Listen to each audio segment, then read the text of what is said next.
Okay, cool. So, just starting everybody up.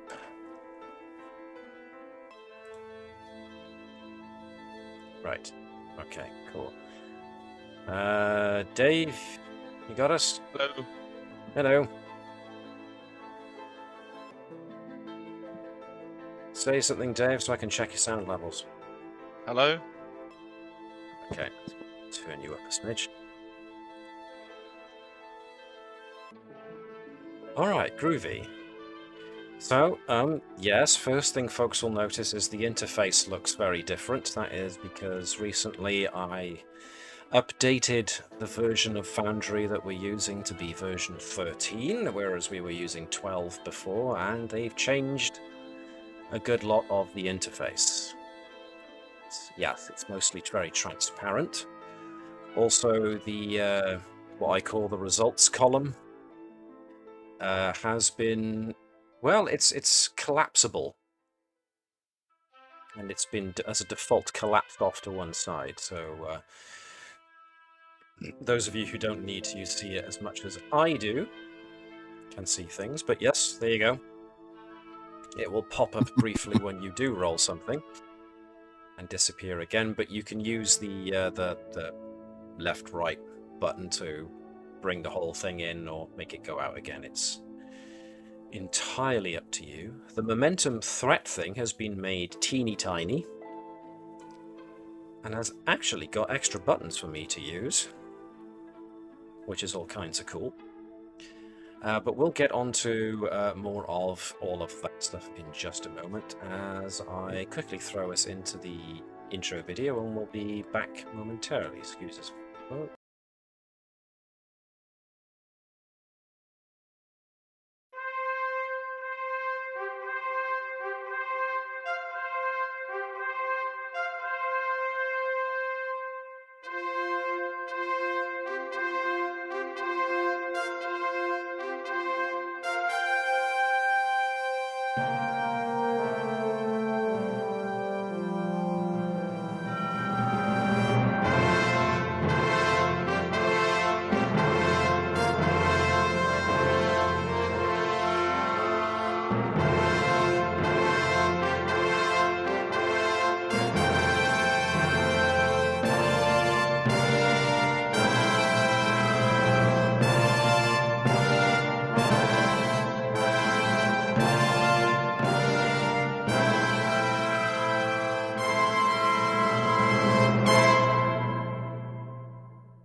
Hello folks, and welcome along to the continuing adventures of the USS Combs. I am Andre the GM, and I will be your games master for the next couple of hours, and with me are the Combs crew, who are currently getting to grips with the new user interface. So let's quickly switch over for a moment to show what they're looking at. So if I use Tavish, yes, the character sheet has changed. As was just brought up, yes, there is a roll acclaim, but that goes under the assumption that you put dice in for the number of positive influences that you displayed during the course of the mission, and it takes away dice due to the number of negative ones. I've never seen the point in rolling for a claim, because either you did behave in a certain way according to Starfleet training and mission parameters, or you didn't. And especially because if you do the roll for a claim, there's a chance you'll roll a 20, which means that you will essentially naff up and gain a what's the opposite of a claim again? It's reprimand. Notoriety or something? Oh, what is it? Reprimand. Yeah, reprimand, right. Thank you. Yes, for those who said reprimand. You gain reprimand. You have the possibility of gaining a reprimand if you just happen to roll badly. But rolling math rocks is fun. Yeah, rolling math rocks is fun, but having it alter the way you behaved during the course of a game that's already now finished. What if it's like someone's trying to pin a medal on you and you roll a 20 and the medal like stabs you or something? Well, then that's just a skill check for the dexterity of the person pinning the medal to you, and you know, if you happen to call them a right cheeky bastard for stabbing you in the nipple with an award, then you can surely be forgiven for that. So yeah, that's why we don't care about rolling for acclaim. We just use acclaim points and we go from that, which I think is the sensible way of doing it.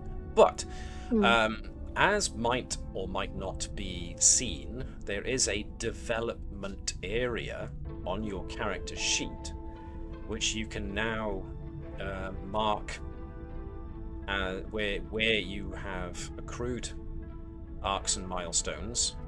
You can put your character log in your character sheet now. You know, little notes in here. You can indicate what parts of your character have been improved via milestones or arcs, including the ship. Oh. I don't think that directly ties to the ship, because I have seen nothing yet to suggest that it knows which ship. Who knows, though? I haven't tinkered all that much with it. So yes, it's all new and shiny and blue. So blue.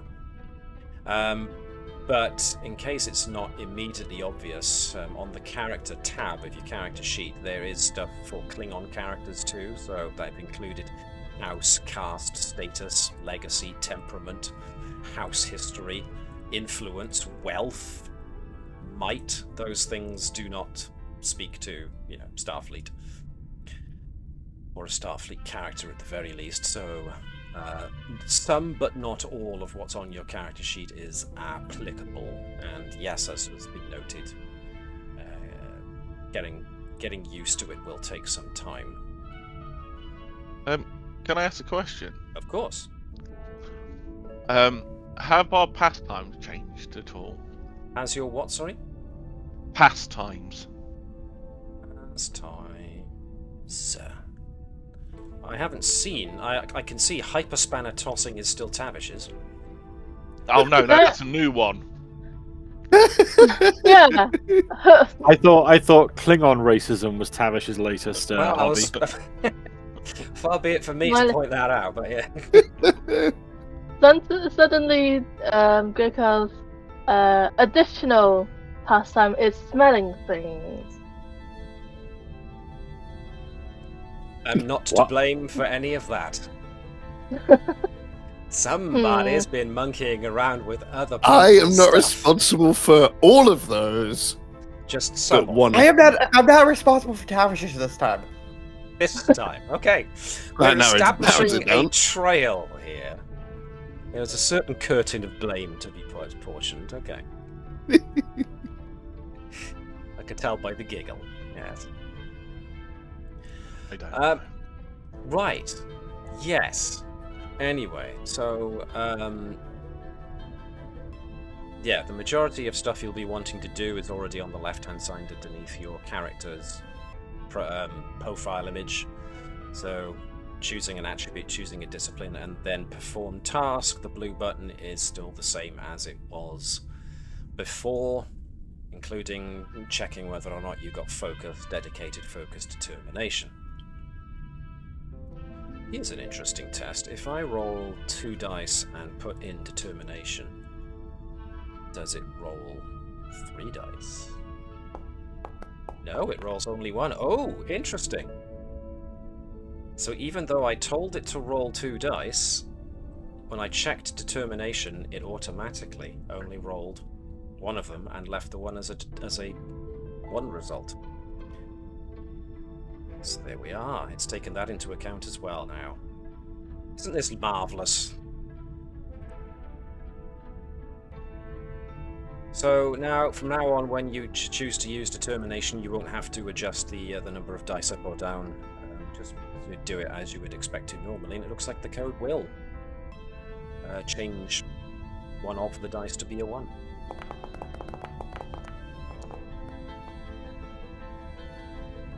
$61! Don't mind me, I'm having fun. Well, you know, you're rolling math rocks. I know that's your main pastime. It would have been funnier if they added would have had it not 8 more points to it.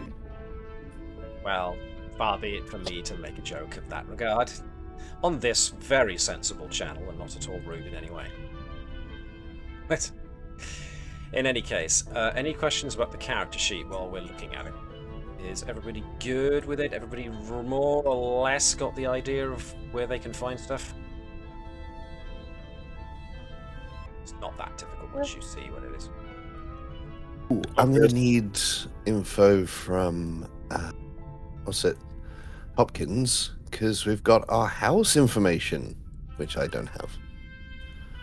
Yeah, you can put Oh, this yeah. information in if you want to now. Cool. You could probably just look at Hopkins. Yeah, that's a good point. Definitely was not working on that. You're not House Katala, you're House Krell. Your Hopkins Trousers' mother is Katala.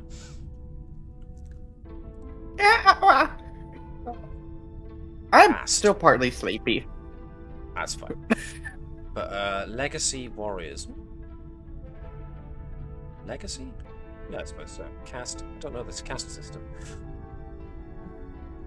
But influence, might, and wealth to do with your house. Yep, there you go. 7, 10, and 7. Marvellous. Lovely stuff. So yeah, if you need a booster on the Klingon house stuff, then yeah, by all means look at Trousers. Anybody else got a question about the interface while we are here? I think it's pretty easy to guess, but you never know, never assume. I just gotta stop being sleepy and closing my character sheet. Yeah. But then you get to open it and it's all glorious once again. Oh no, I usually minimize it. Ah. But I have closed it like 5 times in a row instead of minimizing it. I can minimize. Minimize all the way there. Don't mind us, folks. We're just playing with the new stuff. Cool. Right. Okay, then. Well, as per usual, we've got some science stuff to get through initially before we get on with things, but of course I'd be remiss if I didn't promote our YouTube star in our midst, so here we go. Chris? Hello. Big surprise. Not much to report at the moment. Still working on the Dragon Quest 3 review. Kind of good timing, I guess, because Dragon Quest 1 and 2 just got re-released, part of the same trilogy. Worth having a look at those if you're interested in that series. But yeah, just replayed 3 again recently, working on that one for the time being. In the meantime, please check out the other stuff, what I did on that channel, namely the Phoenix Wright review being the most recent one from like 2 months ago or so now. Yeah, thank you. Thanking you. Right then. Yeah, dice rolls for acclaim. You gain 1 acclaim. I mean, Anyway, let's get to it. Where were we with your science? First things first. Training the Targ. Well, let's get to deck 1, shall we?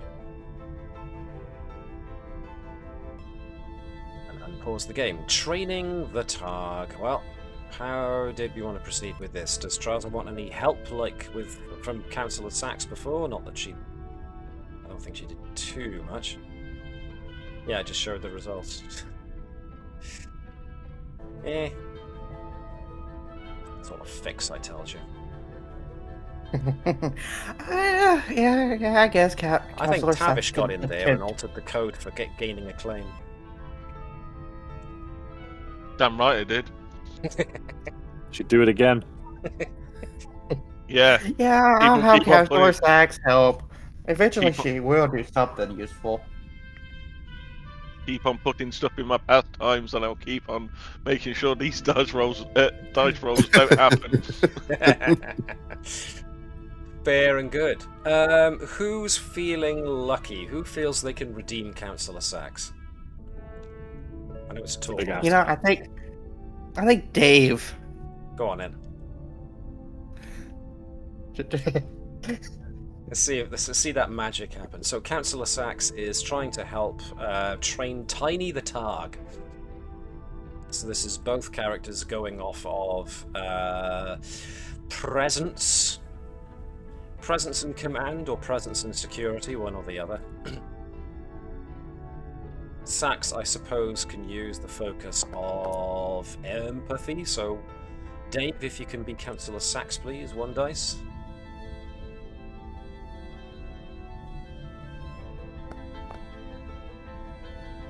Nope, even you can't redeem Councillor Sachs today, but that was one success. So, it's going better than it did last time, a few days ago. Because Tiny didn't want to know anything about any training that day, but you have at least caught him on a fairly good day, so training is progressing. You've at least got him to stop when you don't want him to wreck the joint. Zippy the Muragar, however, is fully in charge of the entire bridge, it seems, and is just going wherever he wants to go. So that's as far as we get with training the Targ. Next up is Tavish, actually. We were working on creating a displacement activated spore hard drive. We were now working on creating subspace field spinners. Yes. And you were currently looking, you'd gone through subspace fields and stellar phenomena as avenues of investigation, hadn't gotten very far with them, and now trying botany, because, you know, space mushrooms. So are you still looking to go with botany? Yeah, why not? Alright then, well, if... that's a good question. Did Gurkow finish hers? I don't believe she did. No. Gurkow, the only one with botany, I do believe, as a focus, has got her own scientific project still underway. So Tavish probably use somebody else, maybe medical staff if you're looking at botany, but I don't think anybody has got foci to do with that.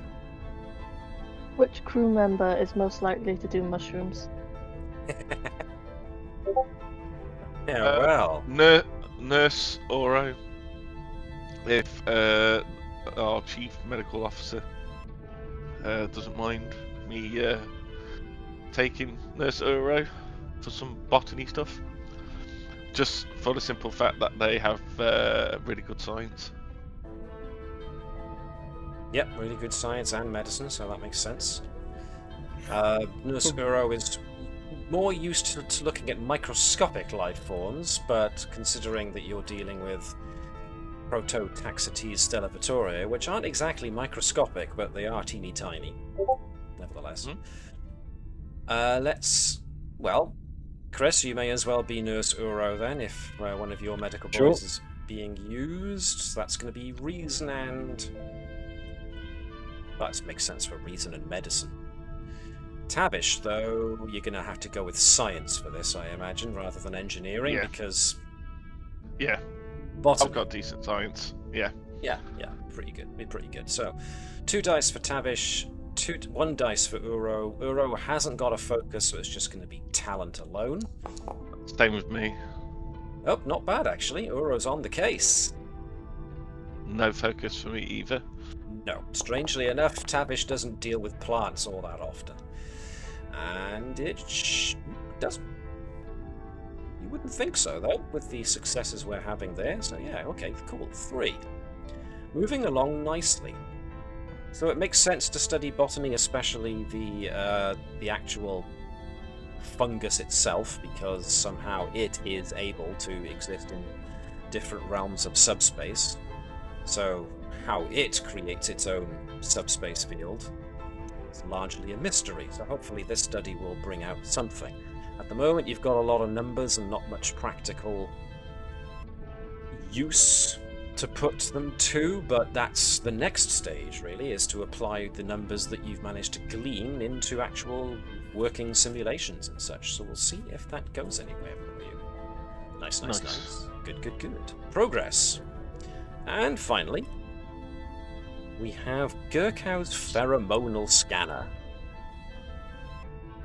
So, Gurkhow is currently working on xenobiology as the avenue of investigation for this particular stint. Uro's already been used, and he has xenobiology, so it looks like Tavish got there first. Anybody Should have helped me with my botany. Sorry, I'm joking. Really. Sorry. He's really vindictive today. Not just Klingon races, apparently. Yeah. So I think the answer to the question, who's on the crew more likely to use mushrooms, I think we found the answer out to be Tavish. Indeed. Indeedy. So, xenobiology. Well, you could always bring in Dr. Sott, of course, because of his basic, well, I say basic, his pretty awesome, epic medical knowledge. Not specialised in xenobiology, of course, but nevertheless, got a damn good medicine and science score. So, I'll take the Dr. Sott. Else? I don't think anybody else really fits the bill, do they?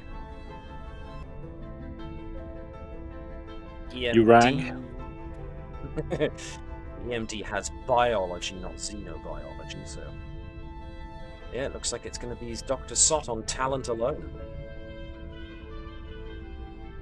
Cool. What am I rolling? Reason and medicine, but no focus and only one dice. And Gurkhow, this is going to be either reason and medicine for you or reason and science. Either way. Ooh, on top form today. I like this interface quite a lot. Oh, okay, good. Good to hear. Focus. Okay. Not bad. Bringing the successes today. Target 14, 17, 2 successes. Okay, groovy, groovy, groovy. So, 3 successes in total, moving along nicely. So, xenobiology is starting to bring in some very promising looking numbers. Makes sense because you are looking at adapting pretty much anybody to add an additional sense here. But what we're looking at is essentially creating some kind of either actual cybernetic replacement for somebody's olfactory sense, or maybe even a device that you can slip over somebody's mouth, a mouth and nose, so that it can do that extra processing, olfactory processing, in place of a person's own sniffer. So interesting numbers. So the next step, like with Tavish's one, is to actually apply it to hologram models and tests. So not bad at all. All very good stuff. Coming along, not far from the end now. So that's everybody's science done with, unless I've missed somebody or somebody wanted to start their own. Flesk hasn't got anything on at the moment, does he? No, not at the moment, but he just had a big project. What with getting the repair droids fitted? Repair drones online, yeah. So, yeah, nothing He's from sat me. quite comfortably in the seat of his accomplishment. Exactly, resting on his laurels for a moment. It helps that he's got the second-in-command seat, which means he's got one of the comfiest seats on the ship, so it's a metaphor that works literally as well. Right then. Oh. Unfortunately, that seat has a little bit of a clink in it, so it doesn't actually sit right. I don't know who could have done that, but it's been like that for weeks. Somebody loosened a bolt somewhere. Yeah. And so now the Exo's chair has got a squeak that they can't quite fix whenever he sits in it. Yes. Yeah. Don't know who that was. This actually brings me on to something I was going to do. It segues us quite nicely into. So, what insubordination has Tavish been up to in the last couple of days? Hmm. Uh, Because you're currently on a What? mission, on an undercover op. I've probably been kind of disrespectful to the captain. No chance there. I've probably been shouting at our weapons specialist. General racism, then.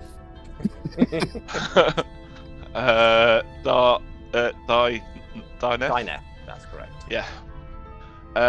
I've probably anytime any of the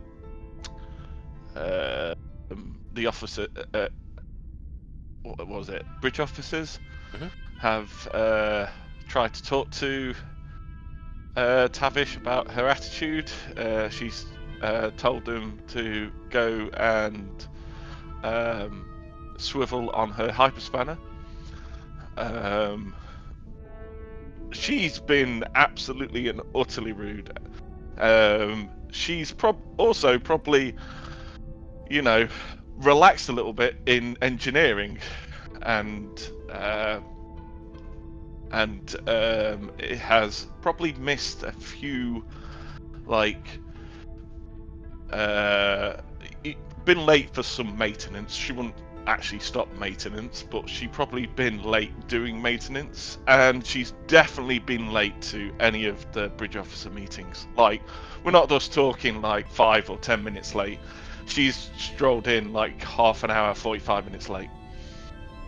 Rolls in at the end just in time to be told that it's done. Yeah. Right, gotcha. Okay.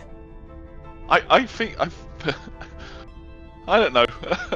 I don't think she would start fights. I don't think that's a Tavish thing for her to do. But I definitely feel like she's been antagonistic to people, and she's probably been spending a lot more time with the other members of crew who have a massive problem with them, having a laugh, having a joke with them, kind of getting to know them a little bit more, casual racism put in as well, Casual racism Fridays, right, gotcha. Yes. How long have you guys been racist? You're racist now. So you're a racist now, father. Okay, gotcha. Okay, right, let's think. I like to point out that episode was hilarious, by the way. Yeah, it's a shame about Graham Lineham himself, really, isn't it? Yeah. Yep. Anyway, Turns out, brain injury causes problems. Because the wrestler that's in government has the same thing, doesn't he? Oh wait, we're streaming. Shutting up. Yeah. Keep your politics out of Star Trek. Anyway, yes.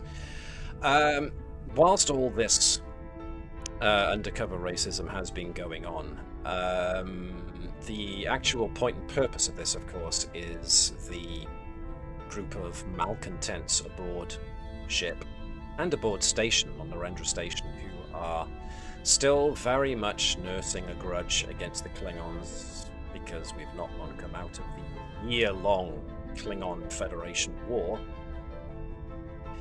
And they have been, this faction of malcontents have been annoyingly quiet. They haven't been up to much. There was a couple of stints where Osborne himself, this fellow here, Engineer Osborne himself, has on a couple of occasions asked Tavish for a copy of her hacking code. And according to the Trojan horse backdoor that Tavish put in such code that she hands out to this fella to keep an eye on what he's actually looking for, he's been using it occasionally to do surface level break-ins of the Klingons' Imperial database, and has just been searching genealogy for the most part, which is kind of weird, but hasn't really turned up anything much since the revelation that House Krell was actually set up as in ancestry. I'm mixing up my words here, so forgive me for not putting this properly, but somewhere in the family history of House Krell, they were an offshoot of House... Ooh, the name has just jumped out of my brain. Mokai. The Klingon, the House of Klingon Spies. But you guys have been present for the destruction of House Mokai because the changelings got rid of them pretty quick smart. So, what all this could possibly mean to Osborne? Don't know. Nothing obvious has turned up yet. But, as has been noted, we are back on Narendra Station now doing our mandated exploration of the Shackleton Expanse. Of course, the main item of note that happened to you guys recently was that rescue mission that you assisted the USS Mogami with, which was evacuating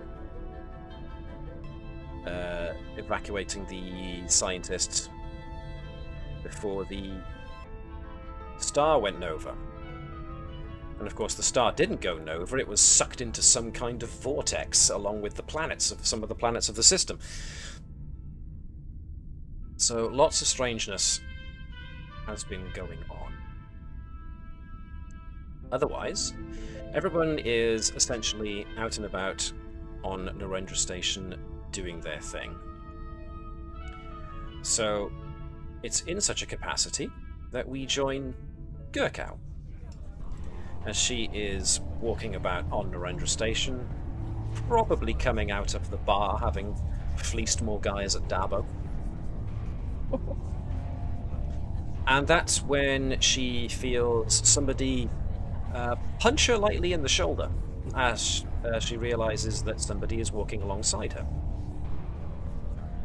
At which point a voice to her left goes, "Hey Shorty, you got a minute?" Now this individual that has just approached Commander Gurkow is none other than the head of civilian science here on Narendra Station, Dr Hellania Talliaferro. And, yeah, she's known as being rough and ready, no frills kind of person. Also a betazoid. A betazoid who is suppressing her own empathic telepathic powers via drugs. So she's one of those quirky characters that everyone's like, huh, yeah, don't socialize with her too often. Nevertheless, she has now just... I have a favour with her. You do have favour with her. Nevertheless, it's to Gurkow that she's coming as she accosts her on the station by punching her lightly in the shoulder. Doctor, that punch was like a baby's fist hitting a moth. Thanks for that rather confusing comparison. Look, you got a minute?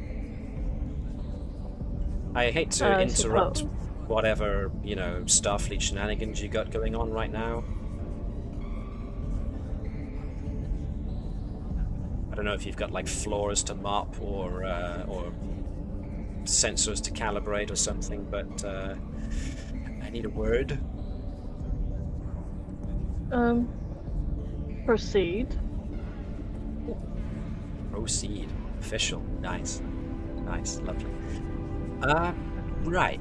Yeah. Oof. Okay. I would like you to help me with trying to talk to your captain and your fellow bridge crew. Gurkow can see that Talliaferro was... Her face, her jaw was tense through that entire exchange. It was really hard for her to ask for help.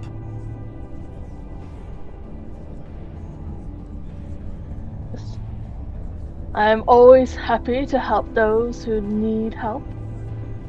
Excellent. How very Starfleet of you. Look, let me be honest here. You are my second choice for help in this, but ordinarily my first choice would be Tavish, but she's busy being a racist, apparently, so she would be the worst person to go with for this, because I need you to help introduce me to your captain, and from what I hear, Tavish is having problems with anybody with a wrinkled forehead, so you know, I try not to frown in her vicinity too often if I can help it, but just in case. She's ageist as well now, is she? We're building layers to it, it's fine. Tavish has always been odd. That's well, recently. yeah. Good old Nuts and Bolts has been a little bit crazy in her time, I'll admit, but since you're the science officer, I figured we have mutual interest here. So, could you introduce me to your captain? Oh yes, yes I can. Excellent. Well, I don't spend much time here on this level where all the frivolities happen, and I have no idea which way the docking port for your ship is, so why don't you lead me and I will follow. Me then. Okay. You do know where you're going, right? Any questions and I'll abandon you. Like. Oh, wow. Well, that's going to be awkward for the two of us because I'm like chief scientist, and so, you know, I am nothing but questions. Don't question my sense of direction. For instance, does everywhere look bigger to Tellarites, or is it just a universal acceptance that everybody's taller than you? Well, I don't know. Does everyone feel as much as betazoids, or are you just deciding not to for whatever reason? Oh, I wouldn't know. All that lovey-dovey, everybody is... I feel your emotions. Crap, I've never put up with. Yes, There's yes. enough going on in my head for me not to have to deal with everybody else's. I see why you get along with Tavish. Usually. Yeah, we braid each other's hair and everything.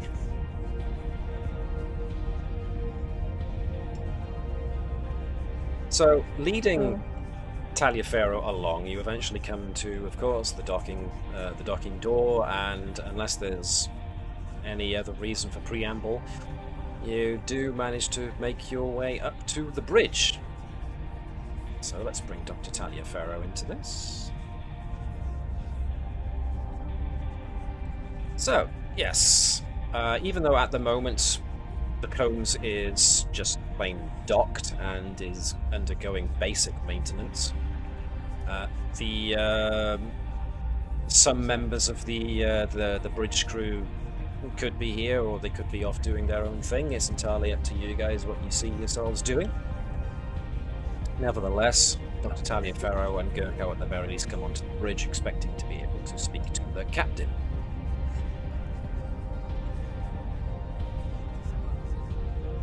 So, I guess the question is, how early in the morning is it?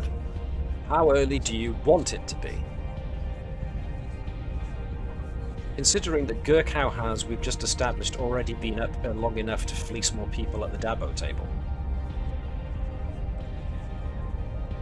Yeah, I think Hopkins would probably be at the fighting arena.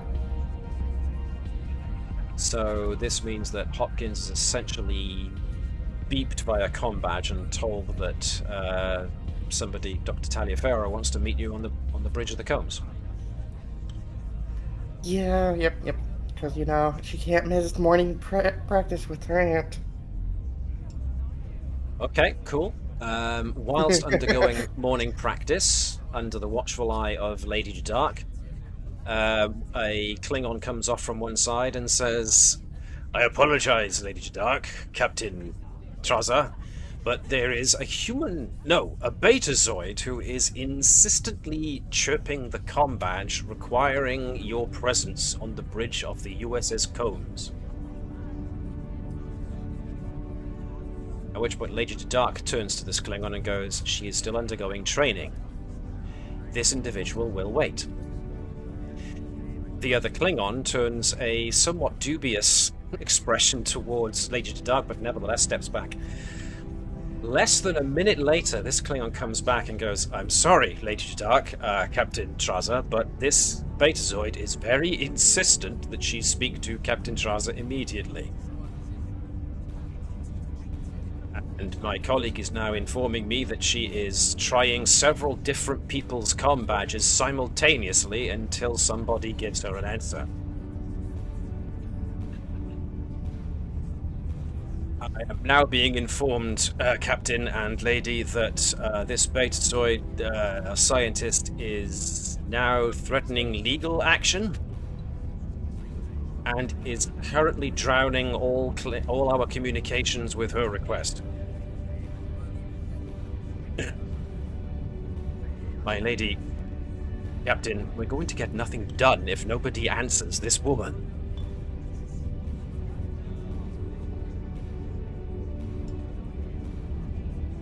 Very visibly, a nether ridge appears as she sighs.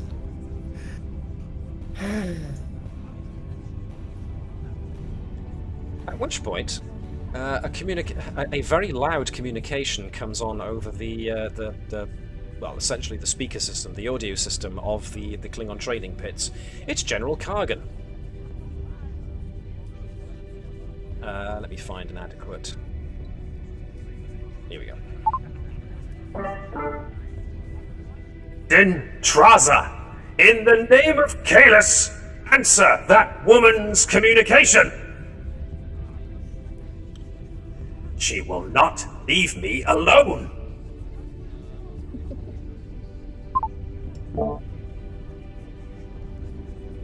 Lady Dark gives Traza a nod saying, "I think it's time you answered that call." I agree, as she's busy laughing. Oh. Poor Kargan. It's going to be poor you in a minute if you don't answer that call. Do we not have a voicemail on this ship? Apparently we do, which is why Talliaferro hasn't been communicating directly with anybody who's in the pit. She'll go get her comm badge. And finally answer. Hello? Is this thing on? Oh, there we are. Reception. Finally. Captain Traza, this is Dr. Talliaferro. Get to the Combs Bridge now. Pretty please. Insert Klingon social thing here to get you to answer quickly. I am on my way. Looking at my chronometer, you still haven't answered. I got all day, seriously. She will hit the comm badge. I am on my way. I was in my morning training regiment. Yeah, I'm sure it's all wonderful whatever you were up to, but I can't help notice that you're still not here.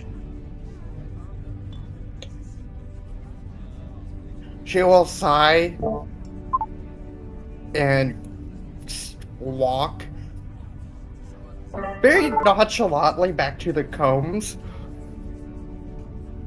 Hey, come on, what are you doing? Taking a stroll? We got transporters, woman. Seriously, a site-to-site transport doesn't take that much time. Besides, you're the captain, right? Tick-tock, tick-tock. Come on. What are you doing? Measuring your paces? Come on! She'll sigh and apologize to the transporter, whoever officer's on shift. to transport her straight to the bridge. Okay.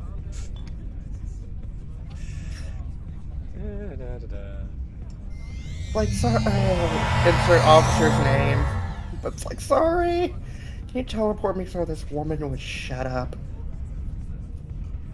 Talliaferro, already on the bridge, sees Traza transport on and is like, oh, great, finally, you learn how to use modern technology.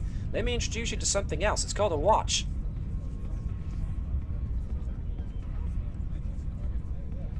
Yes. We've got the introductions out of the way. I need your help.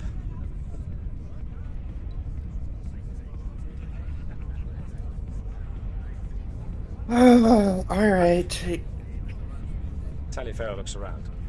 Sorry, was not that the way to start a conversation? Do you want to have it here, in the ready room, or in the captain's office? That's entirely up to you. I'm good with anywhere. If you want to move this to a conference room or something, I'm good with that. I just need a few moments of you and your officer's time. Yeah, better for the conference room. And then Okay. she'll look at Gurkow. Can you get, and I mean, if you have to physically restrain, but get Tavish here on time. Oh Yes, yeah, sir. Talliaferro butts in.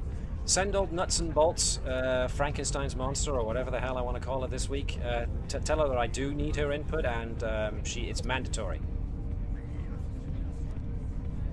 As Gurkow is going down the corridor to the to the turbo lift, Talliaferro shouts after her, and tell her if she doesn't, I'm gonna rip out that neural link from her head physically with my teeth. Okay,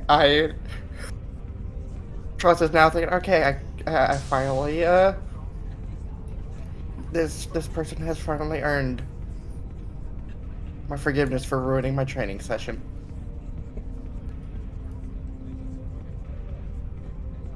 Oh yeah, you like our new counselor? Counselor? What the hell do you want a counselor for? Are you in touch with your feelings, Captain Traza? No, it's just it's my tiny tog. I don't want to know what you do with that in your spare time. What are you doing? What are you I'm doing? giving you kicking and Physically dragging screaming. her off! No, this is what Tavish is saying. Yeah, exactly.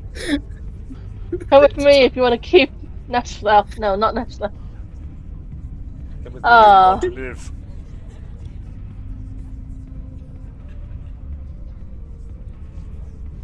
Hello, Helena. Blesk is I the only hear- one left behind. I hear that you're gonna rip out my my Neuralink. Only if you force me to, Bolts. You know what? No Braid Tuesday for you this week. My heart bleeds. Anyway, is this everybody? Hey, you enjoy it as much as I do. You know that. Sure, I make sure to give your hair an extra tug because I'm, I don't know, jealous of your hair color or something. That damn right you are. Yeah, sure. Captain, do you want me to bring in the first officer? Oh, I'll hey, drag him Captain. too. Yeah, might as well. That's At least he he doesn't have to be dragged in. Oh, he will. I think he'll Oh, like it. Leading the EXO in by his ear, I like it. oh, I'm late for meeting. Big whoop. Would you rather the ship not be ready? Yeah, if we could stop bickering like 3-year-olds, that'd be great.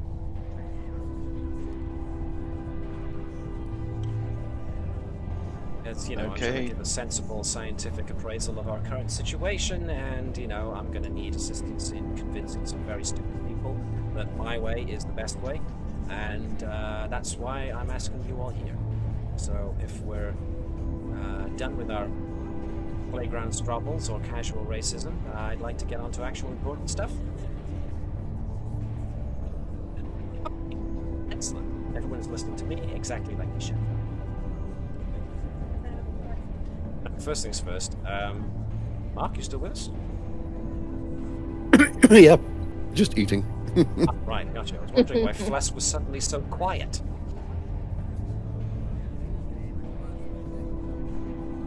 Okay, begins Talliaferro. Okay, here's the situation. You guys, as I am hopeful, have been hither and yon about in the Shackleton Expanse for quite a bit of time now. And have probably noticed, as well as most of us have, that there is some very interesting and strange things going on in the Shackleton Expanse these days. With all the stuff that you guys have noticed so far, with what's been going on, with the stuff that you found in the Expanse, I'd like to get an idea of what you guys think might be going on in the Expanse. Just so I know where to approach this from. So, how about you go first, Blue? And she points in Dr. Sott's direction. What's your opinion of what you guys have been finding so far in the Shackleton Expanse? It's life, Jim, but not as we know it. Her name's Helena, not Jim. Sorry. No, he get Helena, Jim. Obviously, my name's too long for it. You're the chief medical officer, right? Last I checked. She turns to the captain. And you haven't replaced him with a robot yet? Why would I want to replace him with a robot? Well, apparently he has trouble with long names. Yeah, but if I was going to replace anybody first, it would be her. And points she exactly to Tavish. Sure, okay, yeah, getting that vibe. So, as the chief sawbones on this ship, you have no opinions whatsoever, one way or the other, about what you've been finding in the Expanse? It's all a bit mysterious and a bit old and a bit out there. And that's the... Okay, gotcha. That's the baseline we're working from. Alright, excellent. Jeez. Okay.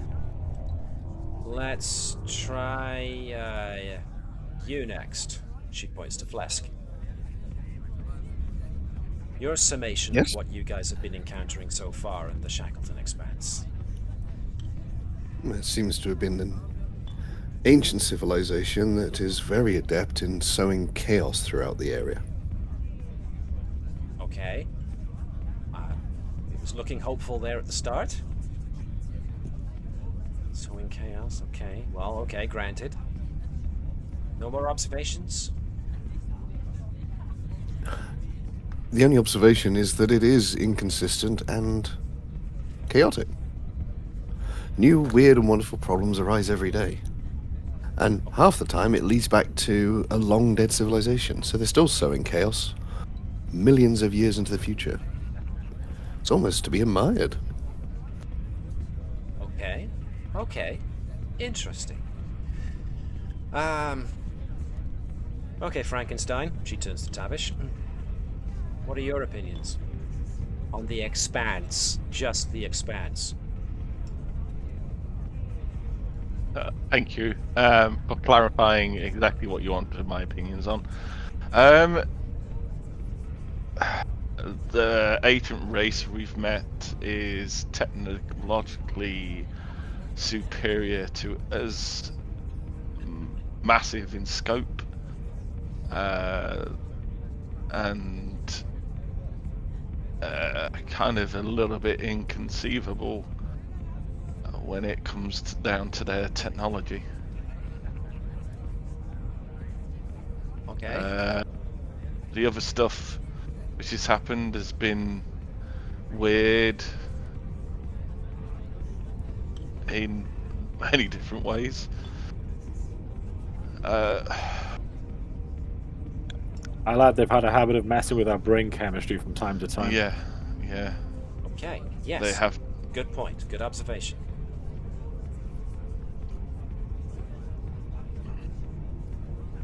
Anything else to add, nuts and bolts, or Pretty much. I was going to say what the doctor said. So. Okay. Before we get to the most important person here besides me, Captain, your opinions from the Klingon, but even though you weren't fully Klingon before, kind of perspective, as well as Captain perspective. Definitely something weird's going on with in that expanse, something to do with this ancient race and whatever power they had is enough to outlive them and still sow chaos. Very much so. And we have a lot to learn from them. Good. Excellent. Exactly what I wanted to hear. Okay, now, the science officer's perspective. She points to Gurkha. Well, there certainly has been an ancient and very technologically advanced civilization. And despite its so-called disappearance, the effects of the technology has been far-reaching and momentous.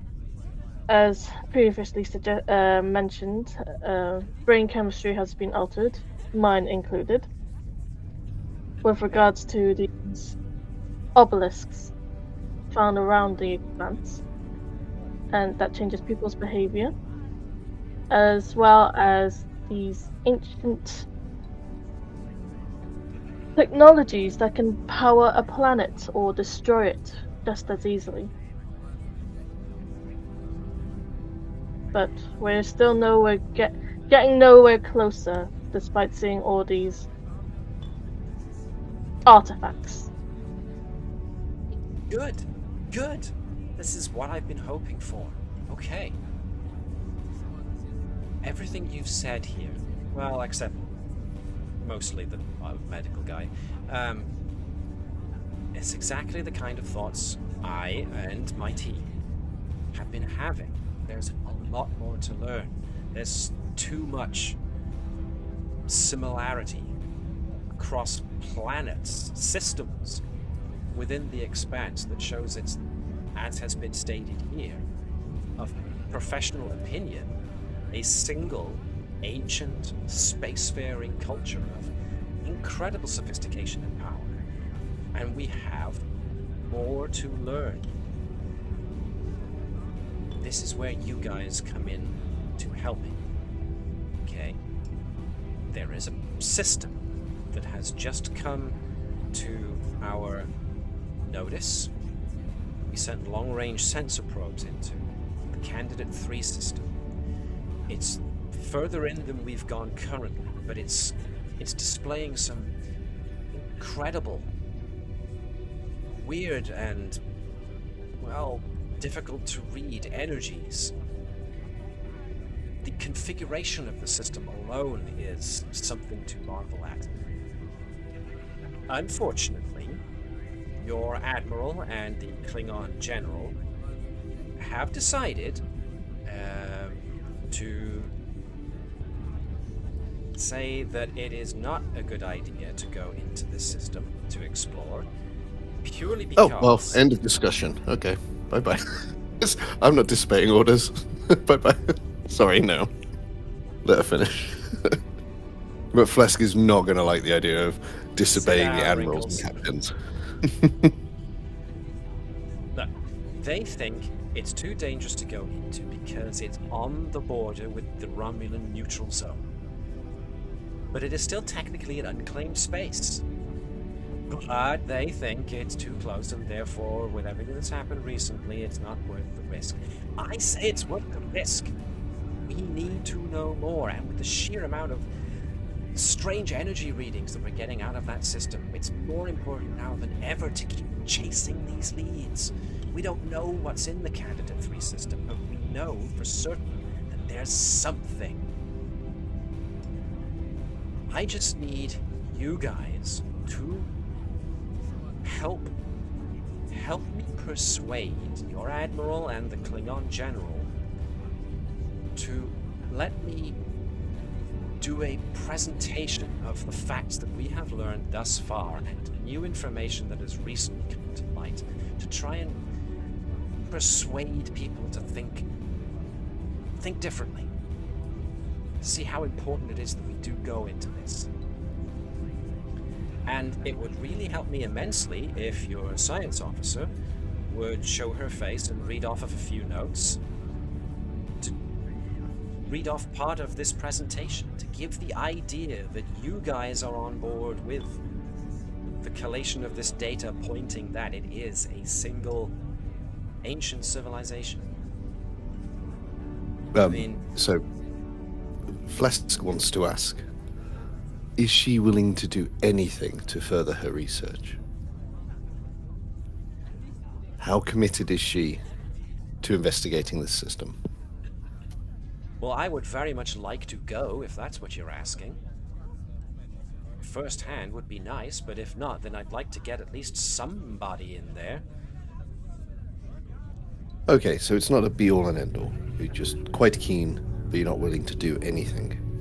Not willing to kill people yet, if that's what you're getting at. Flesk looks a bit worried. What do you mean yet? I'm not offering to kill people. That's lighten up, concerning. Wrinkles. Those people who know me know that I'm rough and ready with this, but I am the head of civilian science here, and in case you didn't read the memos that you were given when you were posted here, I am personally solely responsible for bringing this whole Narendra Station cooperative exploration of the Shackleton Expanse endeavor together in the first place. So my word should carry some weight. Okay, that makes your still pussyfooting around. So, if your word carries that much weight, your choice of word to kill is even more concerning.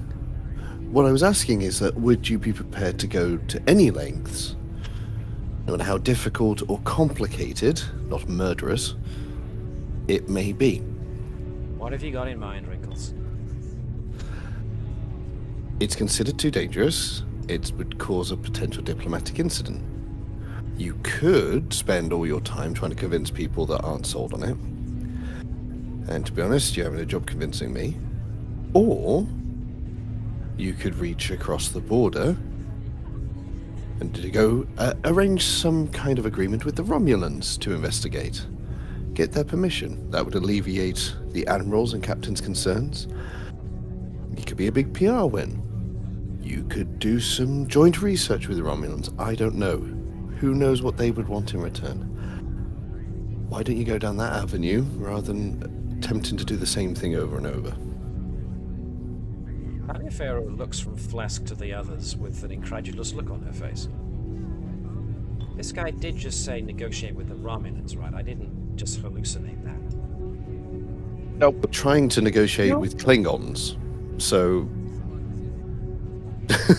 Trying to negotiate with Klingons is easy. You offer them booze and a fight. Flesk is just going to swivel. Yeah, Flesk is just going to swivel in his chair and look at Traza. It's no words of exchange, just look at that sentence. Okay. I take more. To negotiate with me takes more than blood wine and a good fight. Thank you very much. Yeah, some meat too. Okay. Swivels back around to stare at Tavish. Let me put it a different way. Considering the advanced level of technology that we have been encountering so far, you guys personally in the Expanse, do you really want the Romulans getting their hands on it? Can you imagine what kind of things they get up to if they had it? And it's still I'd be more unclaimed space. It's neither Federation, Klingon, nor Romulan space. It's just here. We can Very just bust neutral. We can just bust out the old, we're just surveying rocks. This one's made of cheese, apparently. Just, There the you classic. go. This guy, the Doc, gets it in a somewhat overly simplistic manner, but yeah, he gets it. Yeah, just tell the Romulans that. I'm in favour of, shouting Kumbaya with them first. I'm more worried about a potential diplomatic incident leading to war with the Romulans, more so than the theoretical possibility that us negotiating with them would result in them being more technologically capable. That's where my concern lies. It's in the neutral zone, by the way you're describing it. It's near the neutral zone. It's on the cusp. It's next door to the Romulan neutral zone. To the neutral. Then there should be no problem letting them know you're doing a survey. Preemptively let them know. It's less suspicious to them if you told them what you're doing beforehand. Is it not more suspicious if we're talking about the Romulans? If we're near the neutral zone, and then we're not even, approaching it that closely and just announcing ourselves, they'll be like, "Why are you telling us this? What subterfuge are you playing at?" They have far more resources to monitor the border than us. Can I ask? No, they will. Can I ask a question? I dread Has there been any signs of Romulans near that planet, that system? Not so far. that They've we've got been able to cloaking devices. If they wanted to be seen, they could be seen, but they've got cloaking devices. tell. There's that. And knowing the cowards, they are probably cloaked at all times. Klingons have cloaks too. Yeah. But we I don't. think We don't travel Sorry, go under cloak all the time like the Romulans do. Sorry, Doc, you were saying. I just think in this time of intergalactic tensions, we're better off clearing ourselves of the Romulans. They're just doing a cheeky survey in the area. Maybe we can send them a form, ask how they feel when they travel through space out of 10, and then just crack on with our survey. Our survey, air quotes. And Look, then we can... Can I be devil's advocate here? You're anything but. Oh, thank you. I'll take that as a compliment. Look, what if the Romulans are already there? What if they are already taking, this technology? I think that is more dangerous than... And if they're there, giving them a heads up that we're coming is not going to be a great idea, is it? If it's in the neutral zone, or on the cusp of the neutral zone, unclaimed space, what would be the problem with them being there? Far more likely to cause an incident if we don't tell them and then they show up. Yeah. Okay. So you guys are amenable to the idea of the presentation going ahead of trying to bring everybody up to speed that there is a link between everything that you've been finding so far, and suggesting then to the guys in charge that as long as we send a subspace communication or through diplomatic channels announce that we are going into the candidate-free system, that you'd be good with the idea of doing so. No, I'd word it differently. I'm not okay with any of this. It's too close to the neutral zone. First of all, my new catchphrase, we are scientists, not babies. And second of all, with something of this technological value, we can't risk the Romulans getting their hands on it. Exactly. And if we give them a heads up, they'll be wondering. Romulans are distrustful. No matter what excuse we'll give, they'll probably try and meet us there. And I think this is also a good point to bring up to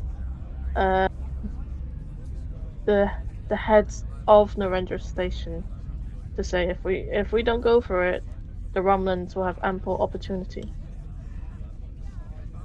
I also like to point out, Flesk, it's not like we haven't been on the edge of the neutral zone before, doing a mission before. First time as me as first officer. My new perspective. Don't worry, you'll get used to it. Dealing with Romulans as the first officer is not terrible. The worst part is being the captain. I don't know, the first officer drowns in the paperwork. But Trials at are least like, you, trials are like, I was elected to lead, not to read. Yeah. So, Captain, what do you want to do? well, we have dealt with Romulans before. We've got hooks in them. Oh, where are my notes? And Uh-huh. if it's in worst case scenario, I do know their language, so if they try to do any underhanded deals within their language, I would hopefully be able to pick it up. Mark makes a good point. He has notes he's consulting right now. BRB, try to find my notes in the new system. It's quite far back, so Yeah. probably want to scroll. I made a all the mistake way of to the bottom. accidentally hitting the combat encounter. Definitely did not see that. Alright, where's... I'm trying to think of the episode myself now, actually. Character notes. It was definitely early on. Yep. Let's see. Wasn't that one? Wasn't that one, because that was Ferengi. There was booked a dispute. Yeah, I've got 10. evidence of a Oh, evidence yep. of Romulans crossing the neutral zone. And less related, we know that they've been working with House Duras, but that's less of a hook than them crossing the neutral zone themselves. Yeah, I got that too. Carry an advantage due to substitution Black Ops against the Romulans. So we've got two things: the Takarian one, and them crossing the neutral zone. So we've got two hooks in them. Oh, there we go. Then that's a good point. Utilize previously done. However, plan. this Oh, was yeah. this was also before I properly started making notes, so there's no timestamp. Same here. I've got two tags separately: Takarian advantage, subterfuge with Romulans, and evidence of Romulans crossing the neutral zone. Hey. Yeah, the only note I had was we're under attack by Klingons of House Doris, a known house of Romulan that have Romulan connections. Yeah, so we're looking at Okay, episode which I think 4 that's and the one. episode 10. Quite a while back. Oh yeah. But yeah, no, I mean, I do know that the Romulan language, so we'll be fine. Excellent. So, if what Wrinkles is suggesting, we can still use... Are you calling everyone that has wrinkles? Sure, Forehead, let's go with that. And yet he objects to Jim. This is not my name, Dumbo.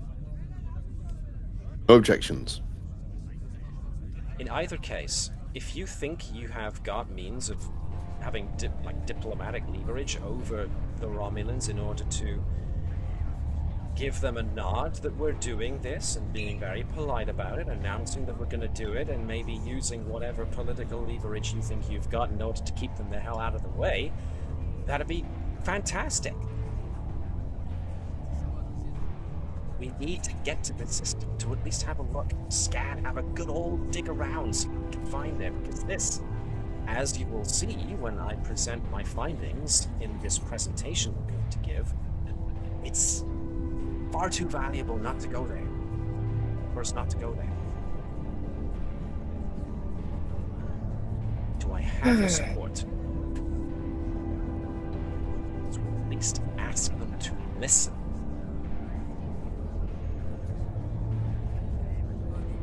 Come on. Like your science officer said, scientists, not babies. Well, I think we should go. I think What we you- should reach out. Captain, Do both. yes, in order reach out, then go. Sure. So I'm going to reach I out. second to Flask's plan. Yep. Okay. I third Wrinkles plan. Watch it, Tavish.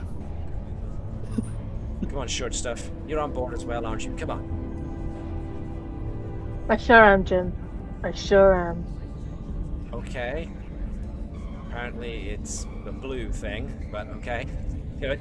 As long as we're getting consensus of what we're doing, I can ignore this getting my name wrong thing. What about you, Captain Forehead? Watch it, Tavish. And fine. Excellent. Excellent. Okay. Cool. So... Great, I'm going off to work.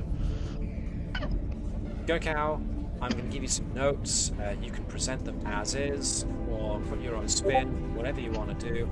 I just need you to be ready to do a short part of the presentation of the facts as we have found them in about 2 hours' time. Consider it done. Excellent. Captain, everyone else, except maybe Blue here, you've all been wonderful. It's been great to have you, and you know, if I can like do anything for you guys in return later, I will. Well, I'll consider it, but I will definitely try my best to see it through. Okay. Okay. Next time you have one of these, go to. You know, there's a Klingon ship here that hasn't really done much. Maybe they might like a trip out next time. Oh? Who? I think it's the ship of the Doga batch. You know, they do belong to my house. They might enjoy that stuff like this. The Doku batch? Is this like more than one of them, or is it called Doku, or is that the whole word? It's the ship's name. Okay. She jots that down on a data pad. I will go tell them. All right, this has been great. This has been great. Excellent. I will see you guys in 2 hours. And she happily runs down the corridor and disembarks the ship. Now, if anyone needs me, I will be in my office. Mark, everything all right? I've just seen the Discord thing about your garden being flooded. No, it's just really hammering it down. I'm just going to quickly pop outside to check what on earth is happening, because I think my drain pipe's clogged. 2 seconds. No. Yes, for those who are only listening or don't live in the area that we currently live in, it is bucketing it down. The sea is attempting to reclaim the land via airdrop, as my old friend would say. It's not too bad here. It's overcast, but that's it at the moment. I don't know what direction the rain is coming through. I think it might be going west to east, so you might get it later. Oh, lovely. Oh, and Liz, that time you said that we can have your rain. I think we got it now. Just Good. months later. Yeah, I think I said it last year. Yeah, quite a few months later then. Apparently, we may have some snow coming. Apparently, yes. In any case, we're not here for material reality. We want fantasy and sci-fi. Gosh dang it! All right, so the captain retires to her the officers' quarters, to the ready room. Pardon me. Everyone else can get back to their stations, and yeah. So, Connie, I've got to put a couple of notes in there for you. Obviously, anything in I put the wrong one in your. Let me make sure that I got that right.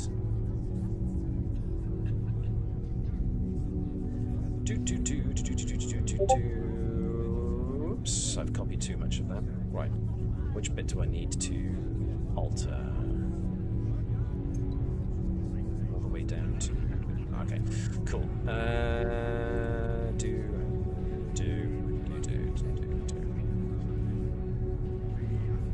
I got some of the names wrong, so give me a moment. Just edit my text. There we go. I noticed something like that. Yes. P.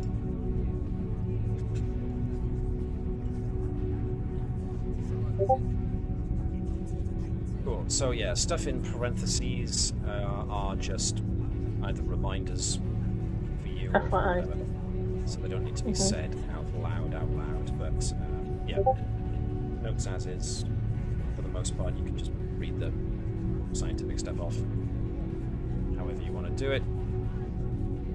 And if you end up not wanting to do it, that's fine. I can do all of it instead. Okay. Are we all gathered? Have we gathered So here it's today? essentially everyone's going to have some time to do whatever they need to do, and they will eventually, of course, reconvene the auditorium. So just bring that up. So essentially, in the Narendra Station auditorium, you have everybody gathered. So you've got the crew of the Combs sat by here in their spot. You've got the crew of the USS Venture loosely gathered here. You've got Captain Akul and the crew of the Mapui over in that direction. You've got the crew of the Thunderchild sat by here, and of course you've got the Dokabach crew who are sat off on their own side of things. So you've got pretty much everybody, all department heads of the various ships and the important folks of Narendra Station all gathered. Of course you've got General Kargan and not long appointed head of Starfleet operations here on Narendra Station, Admiral Sobek. Woo! There's our boy. Hello. Yo, big man! Go on, Sobek.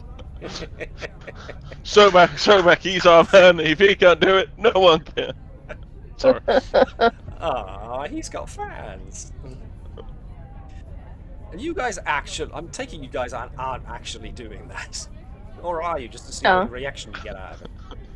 Yeah, I'm going to do that. I am too.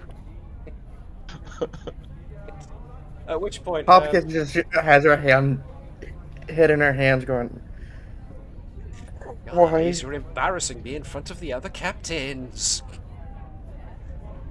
Yeah, Sobek just turns around while he's conversing with Talliaferro and Kargan and just raises a Vulcan eyebrow, at which point General Kargan just looks over at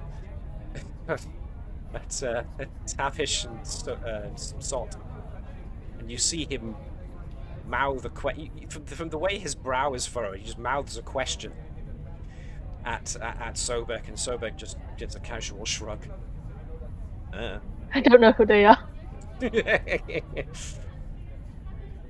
But yeah, Talliaferro comes out and beckons Gurkau to join her and the rest of her civilian scientists on the in the central area, so that she can give her part of the presentation.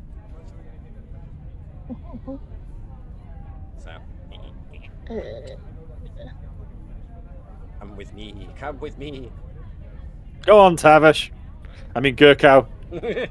Yeah, let's not confuse who's who. Sorry, I just came here from the bar. Sorry, that's why I spent the last 2 hours.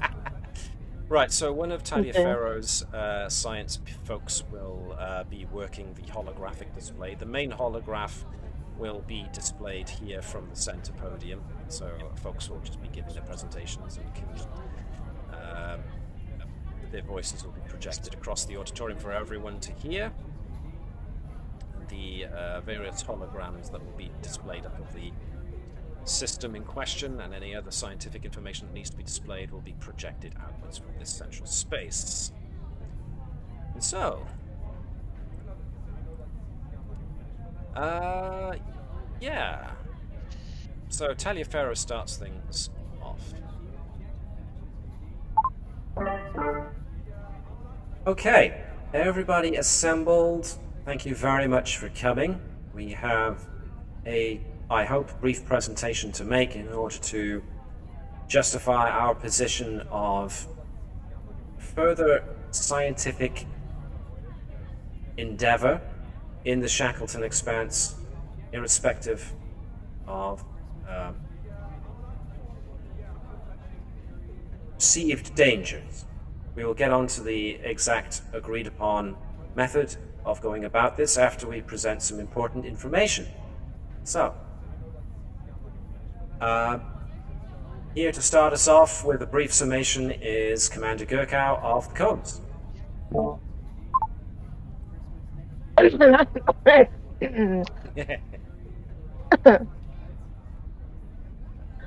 The recent mission to the planet Organ-3, where the survivors of the SS Tesla were rescued, contained ancient machinery that produced electromagnetic fields similar to those found on other planets and locations within the Shackleton Expanse.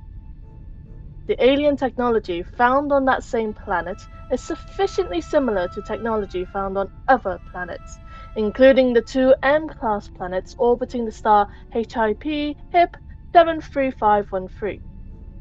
The mines under Seku 6, and recently the ruins discovered under Alpha Tauri 2. That Dr. Talliaferro and her staff are confident that they are the product of one ancient alien species. We ourselves, on the Combs ship, have made apparent contact with such an ancient race, who identified themselves as the Telecal. Within the last week, deep space probes sent by Talliaferro's science teams entered the Candidate 3 system and detected something unusual. 3 M-class planets in close proximity to each other, in addition to 4 other planets of varying uninhabitable classes. 2 of these M-class planets, based on preliminary atmospheric scans and surface samples, clearly did not originate in the Candidate 3 system. The science team has not yet formed a hypothesis as to how the planets could be in the system, but we may or may not have our own ideas of how they've gotten there. That's to be determined with further experiments and investigation. The 3rd M-class planet in the system is a massive world, twice the size of Earth. It is also covered in ruins of stone and metals, both of exotic and unknown materials. The initial scans of the planet's surface are hit and miss due to the significant levels of tetron particles and electromagnetic disturbances reefing the planet. The scientists believe the metal content of the ruins match that found on the other worlds in the expanse, mainly those I have already mentioned. Thank you.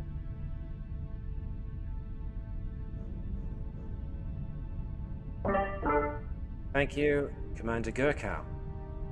Now, with this information presented towards you, we believe that a detailed survey of the Candidate 3 system is warranted, even though both Admiral Sobek and General Kargan disagree, given that the system is closer to the Romulan Neutral Zone than any other planet in the Expanse yet surveyed. However, I believe that an ancient technologically advanced species once called the Expanse their home, and that they roamed far and wide using technology beyond that of most living species. Where that species went, why there are only ruins and discarded artifacts in their wake, are mysteries we are very eager, even hungry, to investigate. It has been strongly suggested that in order to keep up safe diplomatic ties with the Romulans, that a message is dispatched toward the Romulan Empire informing them we are to engage in scientific survey of the Candidate 3 system, thereby letting the Romulans know our intentions so that there is no confusion as to our intentions in the area. So, that is enough for the presentation part of this assembly. We'll now break up into our individual groups and we'll see if a consensus can be brought into effect. On behalf of the civilian science team, and with thanks to Commander Gurkow of the Combs, I'm Dr Hellania Talliaferro. Thank you very much for listening.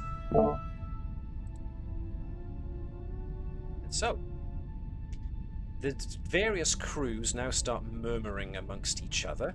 Certain members of the crews are now starting to move amongst one another in order to essentially see how other people feel about this.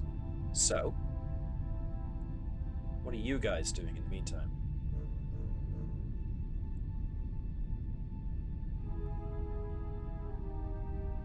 You now have the option of going, having a talk with some of the other senior officers, the captains, making contact back with people who you had contact with before, as is being displayed now with Bonnet going back to the Combs crew. Gurkow can have a word with whoever she wants to go off and have a word with, which in this case looks like to be Captain Akul. Was more than happy to see Gurkow again. I think over the diplomat, Sot's going to have a bit of a, let's hang out with the Klingons for a bit. Okay. Well, Sot's gone over to the Dokabach crew, so, I mean, you guys are the Dokabach crew, so... Alan Richardson.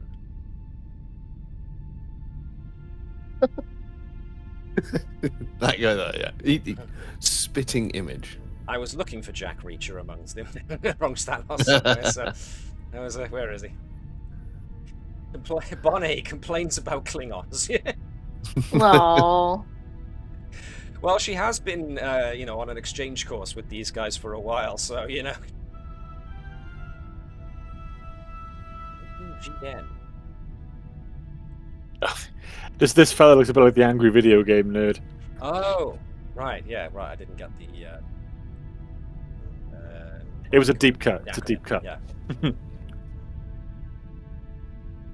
Something about a. What was it? A diuretic rhino poop in his ear or something? Was the old theme song to an angry video game nerd? An angry and take a diarrhea dump in his ear, that was it.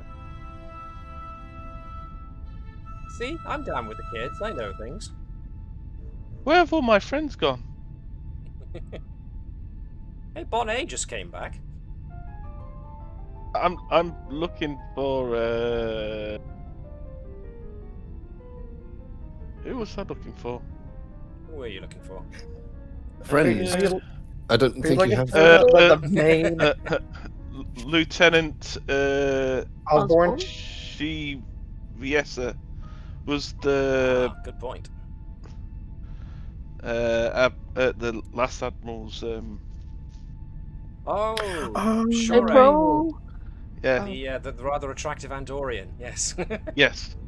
No, she's gone with the admiral. She was the admiral's assistant. Oh. She broke many a heart when she departed. Wait, I thought, isn't the other admiral still technically here?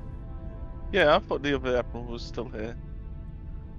No, Admiral Hebert is now in charge of directing the 20th Fleet.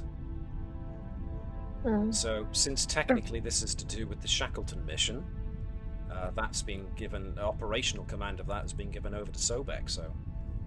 Then I am sending a message to, I'm sending a message to, Lieutenant, how do you say it? Shorei Jaressa, I think it was, let me find out. Yeah. Does she have a fan Shorei club on the Jaressa. Narendra Station? What was that, sorry, Connie? I talked over you there. Sorry, does she have a fan club? Probably. Probably. It doesn't matter. I've got a favour with her, so it doesn't matter. I'm higher than the fan club. You are in like Flynn, as they say. Yes. Yeah. I do wonder who Sobek's aide-de-camp is. At this moment in time, practically nobody. But yeah, that's a good point. Sobek being a Vulcan, it comes as no surprise to anybody that he doesn't believe he wants or needs an assistant. So nobody's gone to visit him whilst he's in office. So Tavish is going to send him a message going, if you need an assistant, I'm available. Hopkins would have sent him a message. If you get an assistant, at least make them good looking, even if you don't use them. Just have something nice for other people to look at. If you were Dr. Sott's suggesting going that to I send should... him. Sorry, go on, Chris. As a Dr. Sott's going to send him a get well card. That's all. Are you suggesting I should base my entire judgment criteria for an assistant on their aesthetic value? If you don't plan on using them for work, then yes. If you plan on using them for work, then you can base them on anything else. I have yet to meet a situation, administratorial-wise, that I could not handle myself. Thank you for asking. Any personnel issues, be sure to send to me in writing. Oh, she would have emailed him at some point when she was bored. Can I quickly ask then, what's the Dokabach crew? You've got Dr. Sott just waltzing up. How do they treat Dr. Sott? Well, Dr. Sott's just walked straight in front of Lieutenant O'Keefe. So, O'Keefe's just going to go, what do you want, Starfleet? Because we know O'Keefe has got nothing but good things to say about Starfleet. Yeah. I know. That is the biggest one that Bonnie is griping about.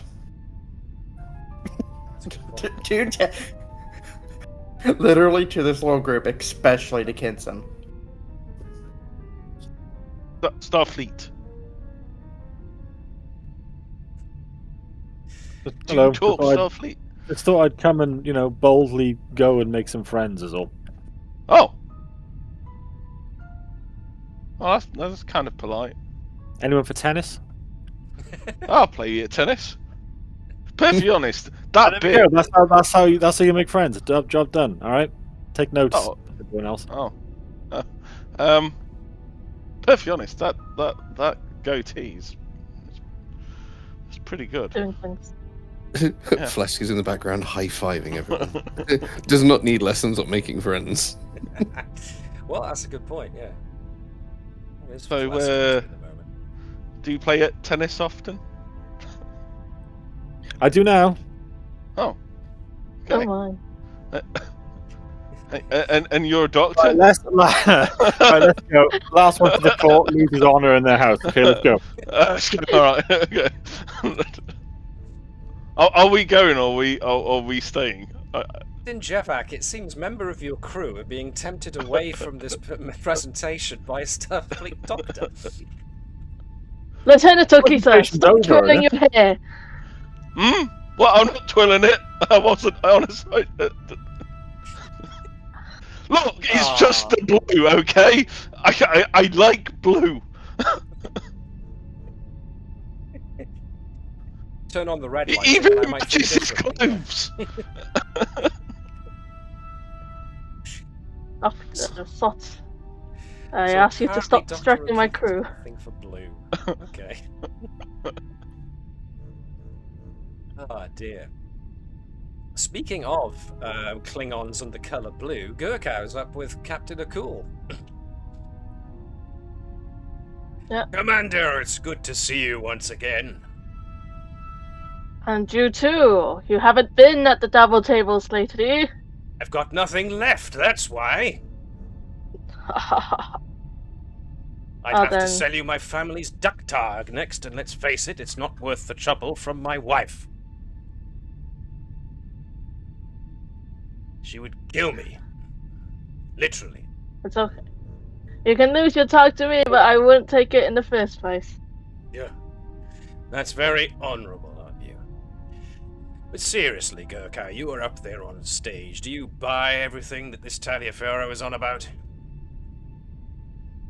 I think it's definitely worth exploration.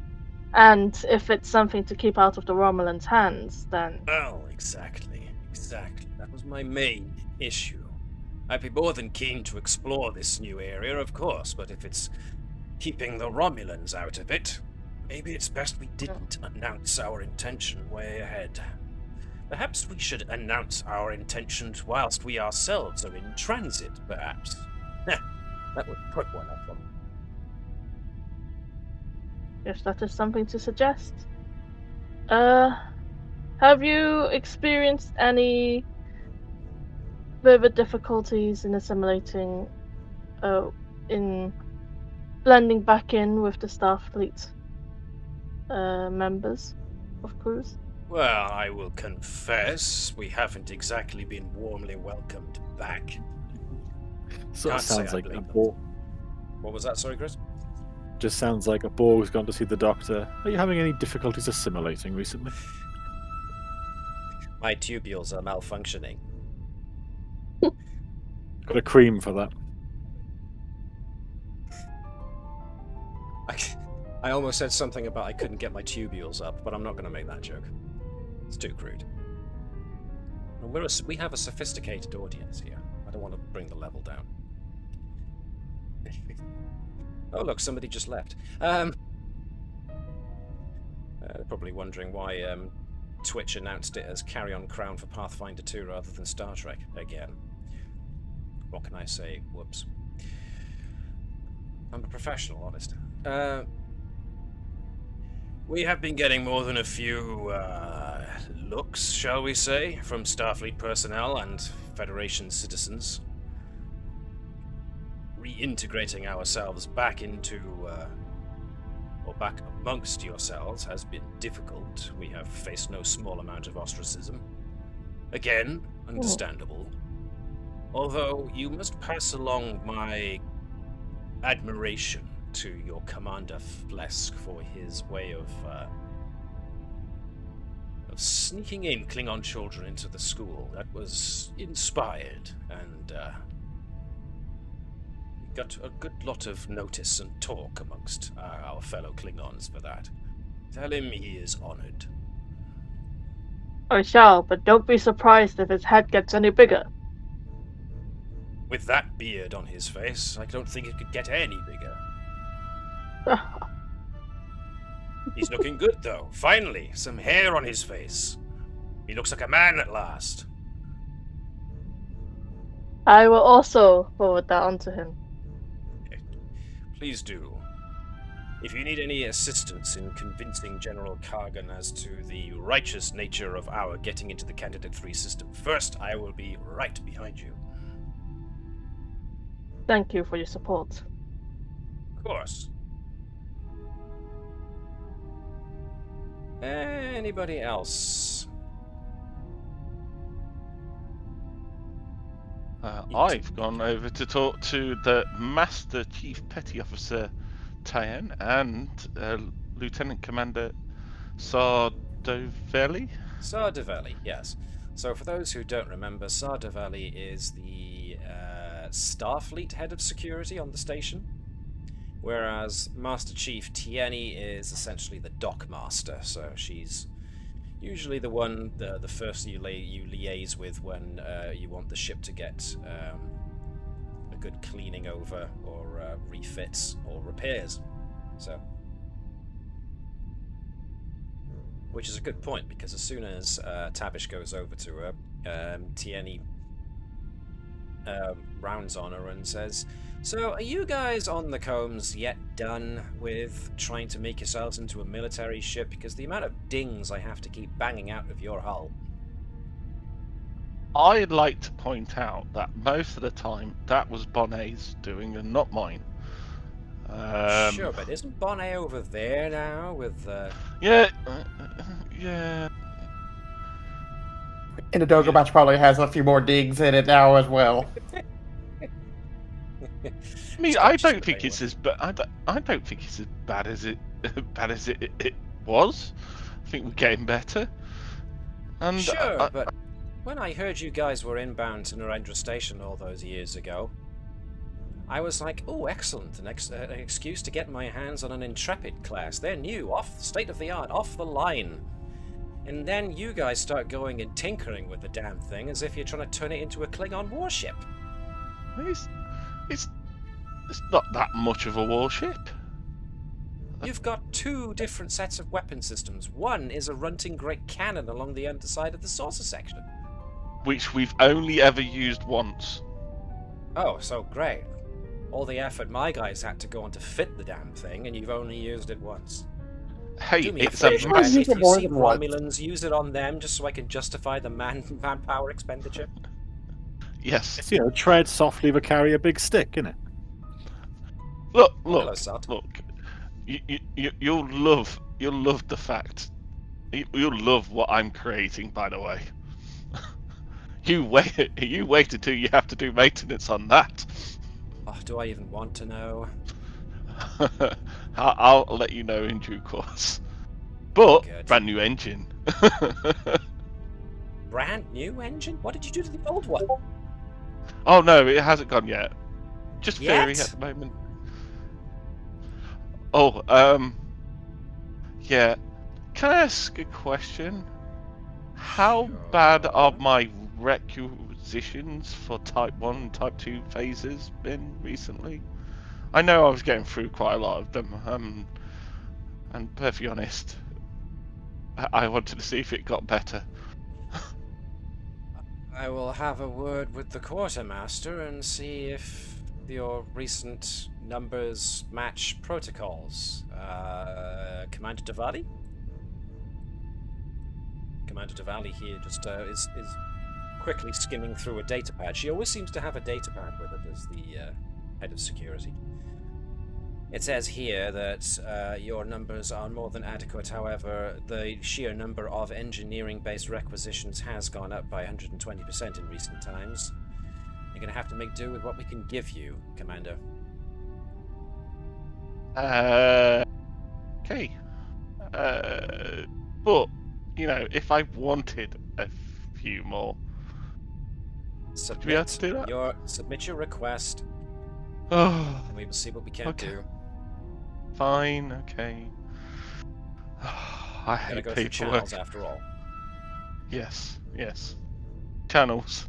Just can't. Sorry. I'm going to be complaining about work, and I don't want to. I don't want to do that. Uh-huh.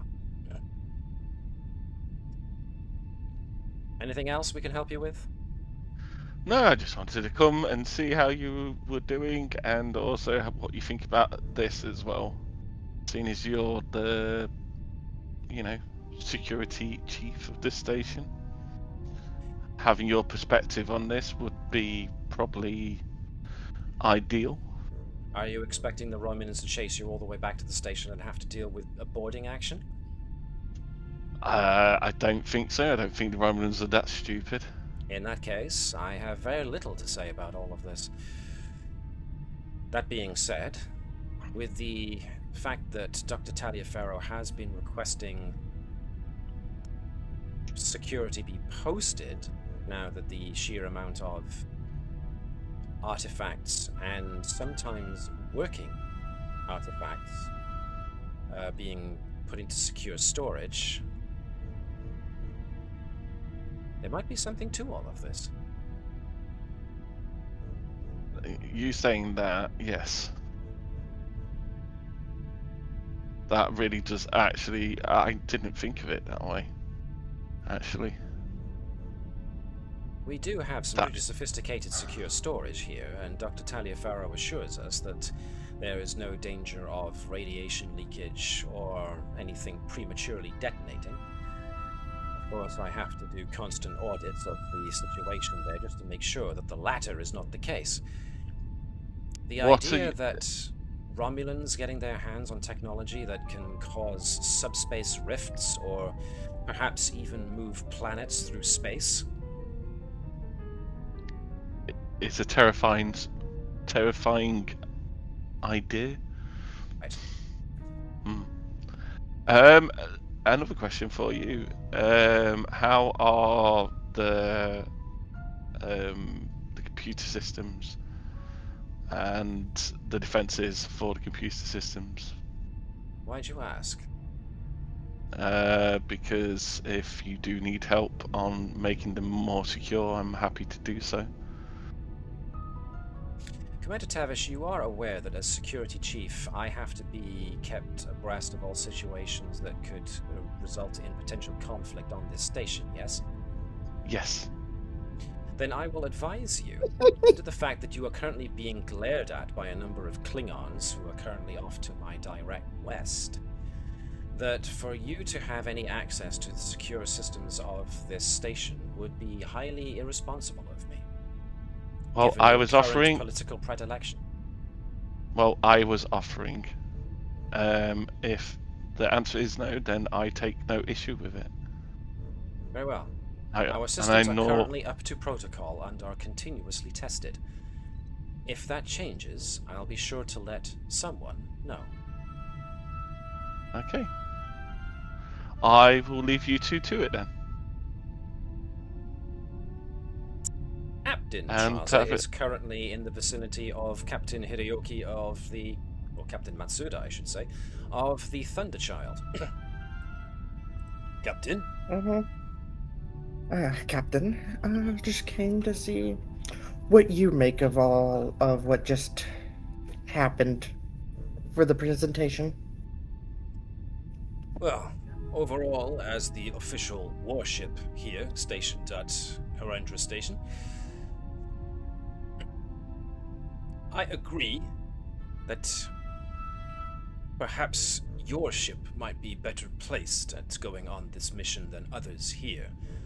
Anything else could be considered maybe a military operation rather than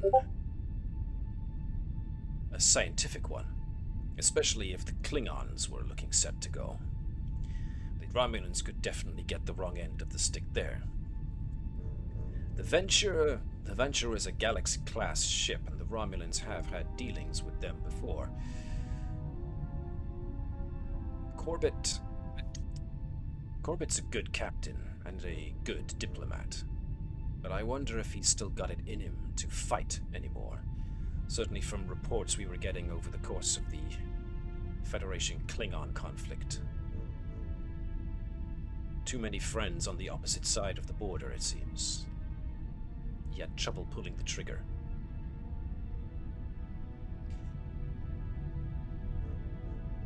That I do understand on how he felt.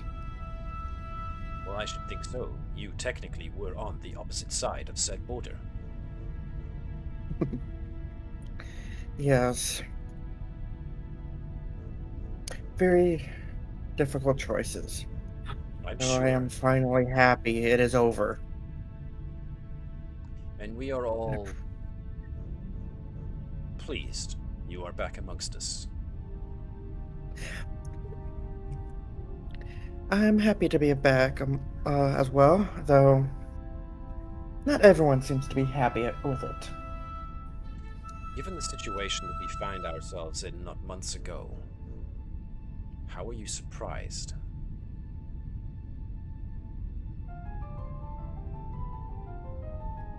Not really. Though the powers above us have see fit for it to be a certain way. And the rest of us kind of have to make do. Indeed. War is never pretty, and I hope it doesn't happen again in the near future. An interesting thing to be said by a Klingon, if you don't mind me pointing that out. I guess chalk that up to where I was raised. Can I just ask, and I'm going to be blunt about this, what assurance do we have that if this would happen again, your loyalty would stay with Starfleet?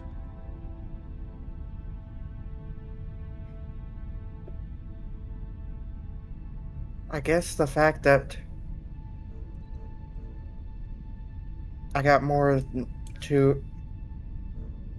people to take care of this time than the last time. So it's a matter of obligation. That And I missed seeing my family. Don't get me wrong, I have family on the other side too. But I miss seeing my mother and father. Raza, if I can call you that. Of course. We are the same rank after all.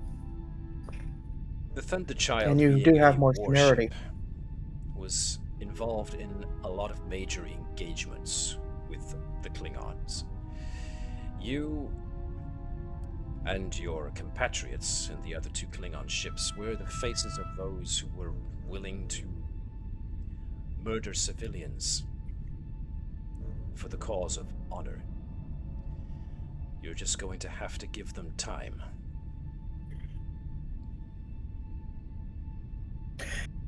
I do understand that. That is something I would not have done.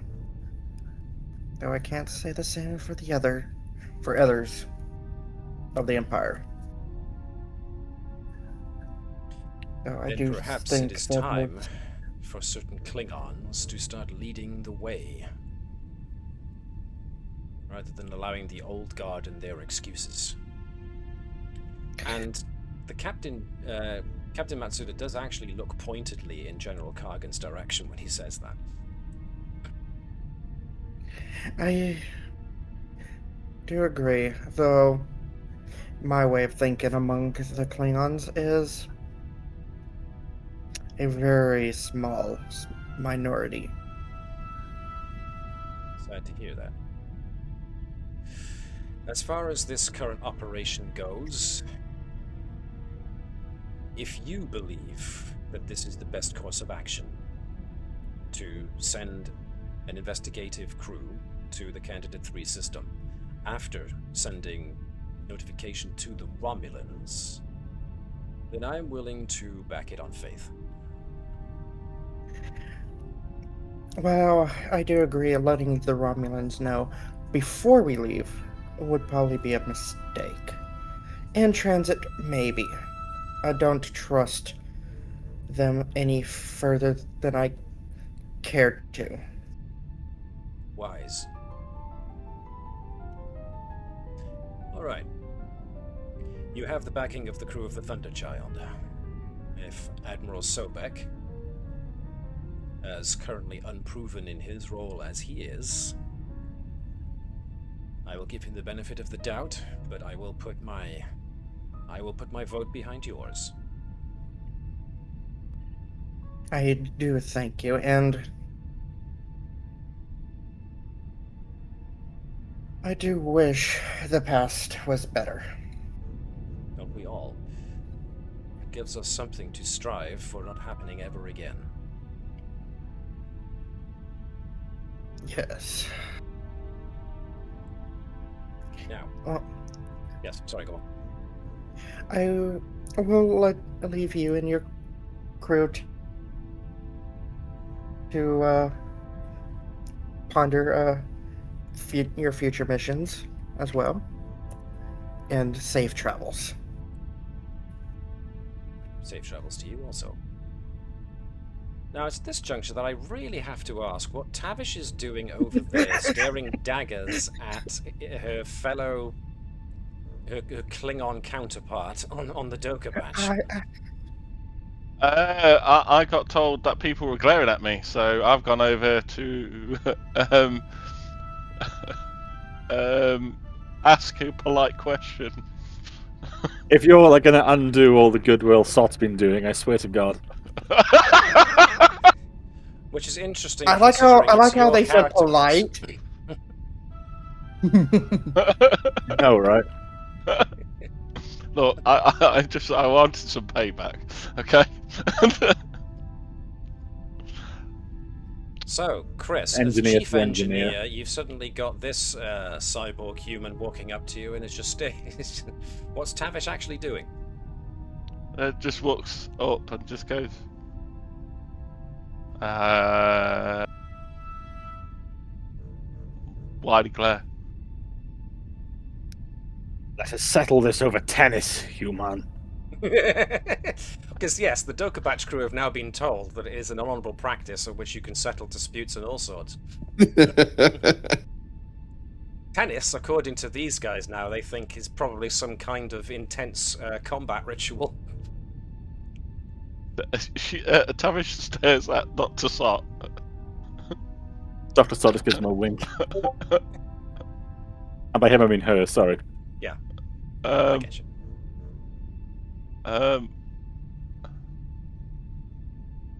I mean, if I can humiliate you, that'd be great.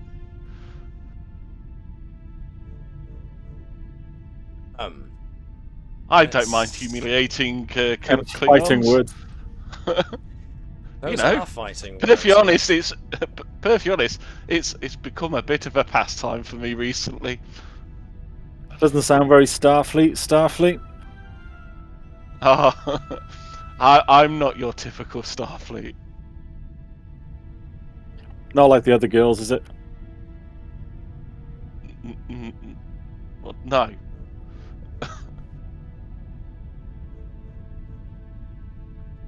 I like to imagine, I by the mean- way, for the tennis court, they've just basically used the battle arena and just stuck a net across the thing. Well, I was going the same way, so it's not just you.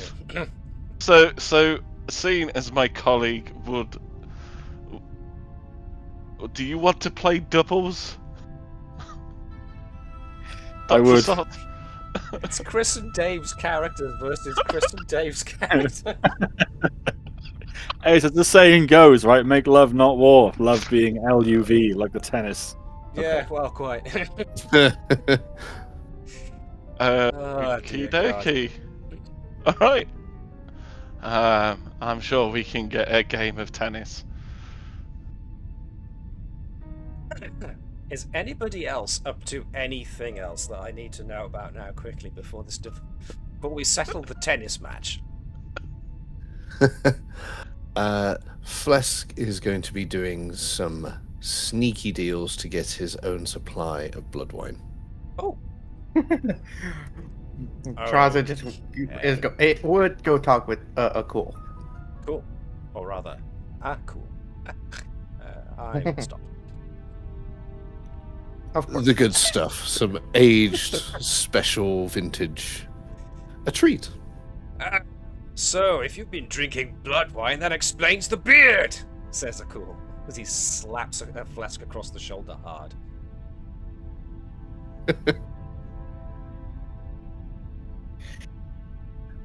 I do agree with my first officer. I could use some as well. Of course you could. What captain is meant to operate a ship without barrels of the stuff? Starfleet, apparently. Well, their loss. As long as I keep sure- it off the DL, I should be fine. I'm sure we can organize something. I have a couple of spare barrels I could send over. How have you been? Eager to get more exploring of the Shackleton Expanse done. With everything that Talliaferro has been talking about, it seems there is a lot more to explore. You think we can't convince them to let your ship follow us under cloak, just in case honored. we run into some green skin or green bloods? Interesting that we're now being slightly casually racist about other people, whereas other people are being casually racist about us these days. Orcs or Romulans?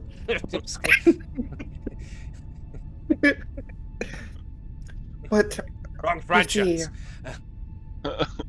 you see, the Romulans at least is something Oh, that absolutely, both never trust Starfleet and Klingons can agree on. A joint operation to the Candidate 3 system with our ship under cloak. I like that. I like the sound of that. That would be good. Who knows what we could find there? I mean, 3 Class M planets, all in the same system. At least 2 of which weren't there to begin with. Fascinating stuff. I figured a scientist like yourself would enjoy it. Enjoy it. I'm practically giddy with anticipation. I am fully behind this endeavor, and since you were the one who suggested that we come along as well, I am more than happy to accept. And I would feel a lot more comfortable, as my ship is more designed as a science ship. Just Not from ignore what the I hear. big cannon. Just ignore the big cannon that's under the saucer. How can I? It's enormous! You're compensating for something, Traza. I fully applaud it. Yeah, my patience in dealing with Romulans. I see. In case of Romulans, strap cannon to saucer section. Excellent. Excellent. It's a tactic I can get behind, wholly. Although, and Akul looks over at the Dokabach area, are your two officers going to be okay over there? I hear that the Dokabach crew are usually a lot more, shall we say, bloodthirsty than most. Don't remind me. Oh yes, your old crew. Though I am thought should be Tavish. As long as she doesn't put her foot in her mouth, she'll be fine. You have met her before, right? Good point. Spoken to her on occasion, and regretted it. On more than one occasion. I should Say I say thought most folks that keep the tally. barrel of blood wine might be gone by the time we leave the system. Get started early, that's what I'm hearing. Excellent. Flask returns with a jumping high five. Oh, am I supposed to slap you back now? Oh, that'd be great. Excellent. Slaps Flask full in the face. Ah, he didn't fall over. Well done, boy. Yeah, all that blood wine he's been drinking has made him tougher. Excellent, excellent. I would say puts more hairs on your chest, but considering it's now on your face. Yeah. Though, when are you going to make Admiral there a cool, or at least a general? With Kargan's nose so firmly up Garon's backside, I don't imagine I'll ever get the chance, unless, of course, I find an excuse to kill Kargan and take his place. But then, if I did, I wouldn't get the opportunity to explore as much as I used to. And that, not sure that's something I'm willing to give up. That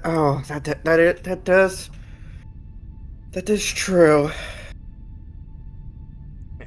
As much as I would enjoy seeing that old has-been stabbed to death, I have to confess he's doing the job that I don't want to do. Therefore, for the time being, I'll let him live. Yes. Though there is a certain house that I would not mind seeing extinct. Only one? I could name you at least 3 that I'm at least mildly peeved with. Oh, this one. Mildly peeved I can deal with. The one I'm talking about has earned far more than being peeved at. You're not talking about the Varoth by any chance, are you? I actually forget. Out of character, I forgot the name of the house that I'm. That would be the Varoth, yes. Maybe. It's interesting you should bring the Varoth up, because something strange happened not long ago. Not long after the declaration of truce happened between the Federation and the Klingon Empire once more. Yeah. Let me Not guess, long they after went that flaking back first to their hidey hole? Well, it was after that first mission. I think your crew, and, what's the name of Varoth's whelp? Yeah. The Roth's chief whelp, Darkran. Yes, you and he had that co-mission at one time, not so long ago. Mm-hmm. Not long after that, I am told that he marched into the High Council chamber along with a good many of his own house menials and a couple of other high houses. They voiced their objections at the way that the Empire was currently going and stormed out of the assembly and haven't been seen since. And we're not just talking about the Varoth, mind you, also all of their allied houses. Suddenly stormed out of the council chambers and have not been seen in the Empire since. It's very curious. Can't say I will weep for those houses. Those annoying whelps don't deserve the time we give them. The less I have to hear from the wine, the better.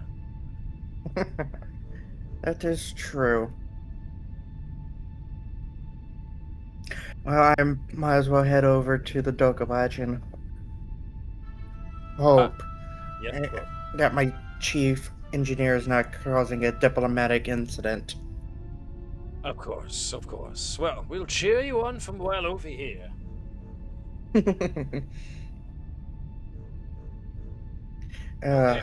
Until we meet again. May it be under glorious circumstances. Yes, definitely. Okay, anybody else? Alrighty. How about Flesk underhandedly gets a How to Train Your Targ book? Okay. Known Targ training techniques. Are you asking a cool list? Are you? Yeah. Okay. With instructions not to tell Trouser. Is it a gift? Am I going to train Tiny better? Who knows? But it's a surprise. Okay. Akul is a bit surprised by this. I'll see what I can do. See if I can't forward you some information from some old tales and training manuals from the home world. And I stress the importance for secrecy, just wink at him with a mischievous smirk. Oh, I see. All right then. But in that case, I will see what I can't do. Wink, wink. Subterfuge is making me feel almost like a Romulan. This is what it feels like to be a Romulan. All sneaky and dishonest. Oh, I'm getting slightly nauseated at the thought. Nevertheless, subterfuge it shall be. Okay. Targ training manuals. I will keep that in mind. Right. Irrespective of what happens next, I am actually keenly curious. If a tennis match were to occur with Okitha and Shalatha on one side and Sot and Tavish on the other, who would actually win? I feel that the only way that could be settled is with rolls. This is the most important suggest the same thing. You know what? I'm using Nylil, by the way. Targeting angles and. Yep. You can't headbutt the tennis ball. You've got to use your actual hands. Yeah, Well- I know. You can use Nyla to calculate the trajectory, but can Thank your you, body that's what keep I up was with looking her? Well, Yeah. let's find. Actually, I bet he just let Nilo take control. By the time she finishes her sentence, the ball has already gone out of the court. Would ask Okay. Sot, how did this come about? Oh no, because she can. Oh no. No? No. The word is no. Sorry. No.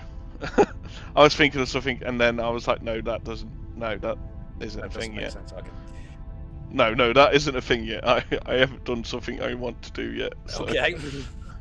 I am I don't know suspicious who I want to and win. intrigued. To answer the captain's question, it's just diplomacy, isn't it? It's cultural exchange. We're going to be having to go at the pain sticks next. I'm just going to try and, perfectly honest, I'm not going to try and win. I'm just going to keep on trying to actually hit the ball at the Klingons. Which is probably what the Klingons were going to do anyway. I mean, if the pain sticks are next, you have a unique opportunity to let Nihil take control and experience pain. No. I like how just it got took him just to a brief second to think about it. Yeah. is just gonna sigh and walk over to Joe Cargan and be like, I think there's gonna be a new game of hit the other person with a tennis ball. Tennis? What is this tennis? Sobek is about to give his usual answer, but then looks in Traz's direction as if to say, do I stay quiet or do I give him the answer?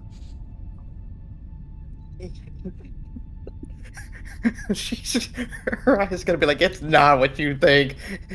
In which case his jaw snaps shut, and he remains stuck about the whole thing. At least Right. I hope it's not. So I'm going to go under the assumption that both O'Keefe and Shalatha are under the impression that the name of tennis is to hit the ball as hard as possible at the opposition, Yes. in order to cause injury enough to incapacitate them. So Yes. that, yeah, eventually it's the team with the most winners, the most survivors, wins. So she's not. Dr. O'Keefe isn't going for the doctor. She's going for Tavish. So you are She fighting doesn't. yourself. She Okay. doesn't. Yeah, she doesn't want to go for. She doesn't want to go for the doctor. She likes his shade of blue.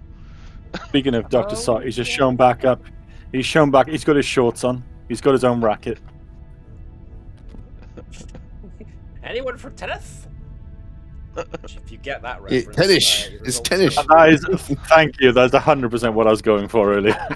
For the first time ever, you're going to see Tavish in a skirt. Gravy. This, just to Pop. be clear, this will be a scene that happens at the end of the whole episode when all of this is done with. But I'm curious to find out how this goes now, out of just sheer curiosity, because let's get Mathrox rolling. Yeah. Alright, O'Keefe and Shalatha are going to be targeting these balls to hit them at high speed towards their targets, which suggests we're going to be using control and security.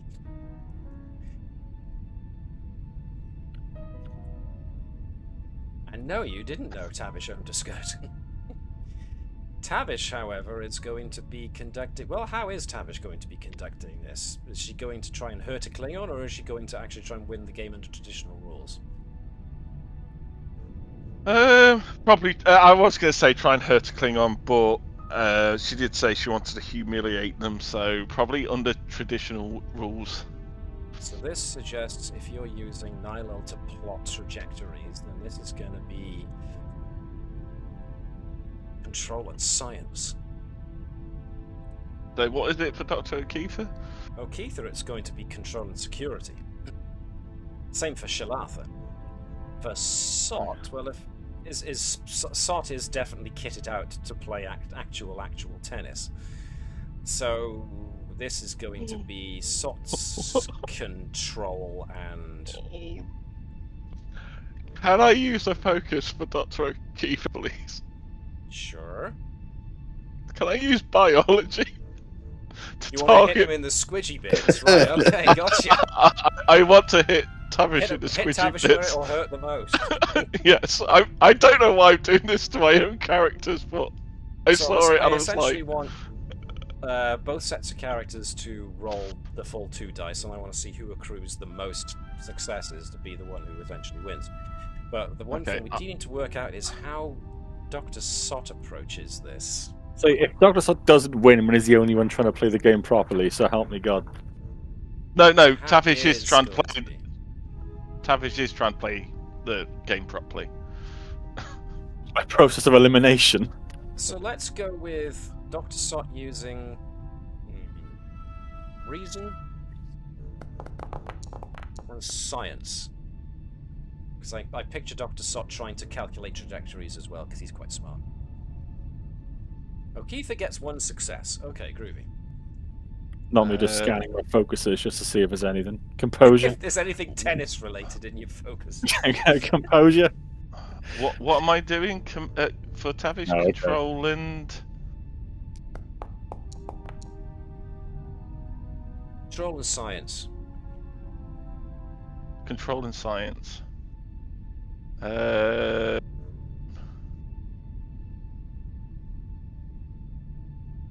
I have nothing which is going to help me here.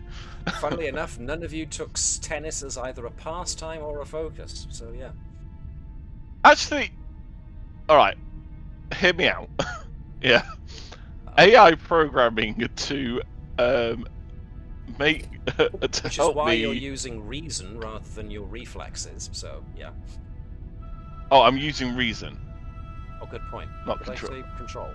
Control. You said control. I said control and science, yeah, because you still need to use your actual hand, but Okay. using science rather than security. Okay, alright, I'm rolling that. Okay, no focuses. Interesting. So, yeah, Chris, we need Shackleton to make things even because he's letting the side down. Cool. Shackleton. What's my criteria for Shackleton? She's aiming to hit, so it's going to be control and security. If she's got some kind of focus on high-speed projectiles, then... Please get 2 1s. Please get 2 Also 1s. you've also got determination. The hand combat, like just lob the bat. Okay, no, let's go. No focus. I think. Can I ask, is Shackleton going for Tavish as well? Of course, Sott's just having fun, man. You're not going to hit a guy in shorts. Well, right, so overall, there's 3 successes to the Klingon side, 4 successes to the Federation side, so... Oh. So, and a bit of an argument breaks out, because the Klingons point out that apparently the Federation guys are claiming they won, even though they didn't hurt anybody on the opposite side, they just hit a ball at the floor. Whereas the Klingons, as far as they're concerned, they didn't totally knock Tavish out by concentrating fire on her. But at least they hit somebody, so why isn't it that they were the ones who won? So eventually it just devolves into arguing. On a technical side of it, points-wise, Tavish and Sott do win, because they at least put it in the right places. Put the ball in the right places according to the rules of tennis. But then the Klingons just complained that what's the point of a sport if no one gets hurt? Does that mean that Sott cheated by teaching them the rules wrong? Or Now, hang not on. telling them the rules? Yeah. Hopkins is like where So is I this feel that's gonna very be played? dishonest. Is this gonna be played in like the fighting arena? Well, I was going to say, I'm going to go with what Chris suggested and the mental picture of the Klingon fighting pits, but with a net across the middle, so yeah. And everyone being given tennis rackets, of course. Ironically, if this is after this episode, Hopkins is her aunt there? Because Oh yeah. Because, Lady Dark is going to be very curious about what all this is. this is gonna be. I This have is gonna be great at the start and then at the end. Yep, that's how I saw it going. Yeah. Next episode starts with the paint sticks. Well, okay, yeah. Deal. no. But that's next episode, and we got to get through this one first. I was going to say, I've got a great argument. Go on. Oh, no, for if we do this scene at the end, and we do get to argue, I do have a great argument. All right. Note it down so that we don't forget, because this episode is gonna take more than this session to complete, obviously. Yeah. So note it down for next session and to jump in just to remind me, because otherwise I will forget. Next episode, pain sticks. There's something about just saying the word pain sticks followed by a smiley emoji that's incredibly ominous. Like a Rottweiler called Princess. Won't that be fun? Yeah.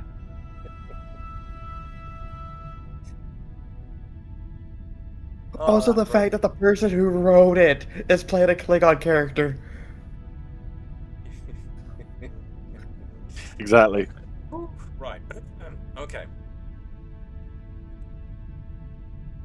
Right. So, but before all that happens, as the talking amongst the groups is starting to die down, as people seem to be reaching a consensus. Just before, as people are still mingling and still talking amongst each other about what they think and what they think of the approach taken, Dr. Talliaferro, who has had an eye on the telemetry feeds coming from the probes, which are currently in the Candidate 3 system, and is being displayed on the hologram that's being shown in the center of the auditorium.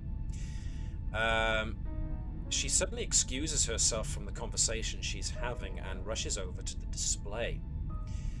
There, a wild surge of data can be seen to flash across the screen, and static clouds up the feeds.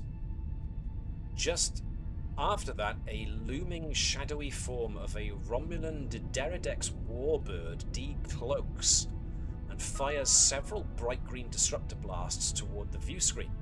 The telemetry scrolls, and video feeds from several probes abruptly wink out, one after the other, leaving blank screens. Dr. Talliaferro stares at the screens, then turns around towards Admiral Sobek and General Kargan. Sirs, the Romulans, they've wiped out our long-range probes in the Candidate 3 system.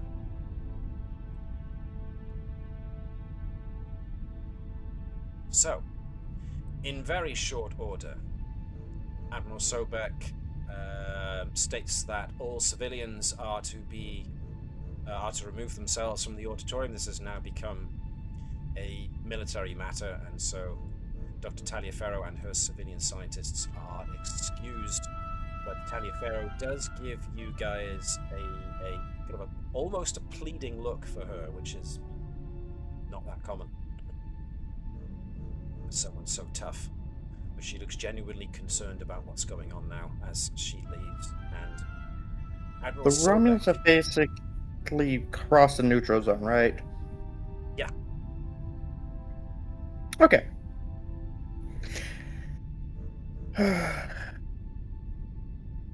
So, we now find ourselves in a rather precarious situation, starts Admiral Sobek. We can only speculate on what the Romulans could be doing. Have we reached a consensus in regards to whether or not all the ship's crews believe that it is worthwhile to venture into the Candidate 3 system? I think as the Klingon, as Shalatha, I'm going to be like, oh yeah, got to get stuck in. There does appear to be a general murmur of consensus. Since you have done the rounds and talked with people, then you do get a lot of affirmative nods. I do feel bad we did it. The only captain we never talked with is Corbett? Yes. Yeah. Poor Corbett. But that's fine. Corbett's always been very genial to everybody he meets. And his first officer is always happy to mingle and talk with everybody, so they will have probably done the rounds and mingled too. Sobek turns around and says, Captain Traza, in that case, we will be sending your ship as the fastest of our 3 Federation craft here to the Candidate 3 system with immediate effect. General Kargan. Kargan's about to open his mouth and looks in Captain Javak of the Doka Batch's direction, but then he looks towards Captain Akul, who is waving to get Kargan's attention, and gives Kargan a kind of a knowing look. At which base, Kargan is looking between Javak and Akul, and, well, does Javak want to volunteer for this, or is Javak alright with Akul going along? Seeing Captain Akul raise his hand like a school child wanting to answer a question, I envisioning him with his arm on his elbow, like, ooh, ooh. Yeah, almost, yes. I'll let the young one take this. Captain Akul is probably not that much younger than Javak, but yeah, okay. It's like, ah, look at the little puppy. He wants to be go noticed. on then.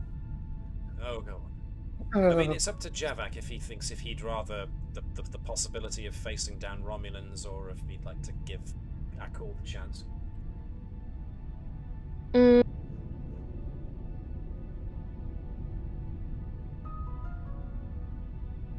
I think Akul. I think it'd be fun to have both of our counterparts on the trip, but for now, I'll let Captain Akul take Okay. it on the side. In that case, yeah, Kargan turns around and says, "Very well, it seems that the Mapui will be accompanying the Combs on this occasion." 2 nods of assent. Everyone. In which case, the other captains and the other crews are dismissed and allowed to go on about their regular duties, whereas Akul and the crew of the Mapui join the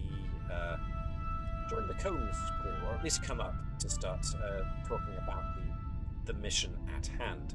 Needless to say, a certain contingent of the Combs crew will peel away to be as far from Akul and the Mapui crew as possible, but at the same time they have to be close enough to be able to hear what's to go on.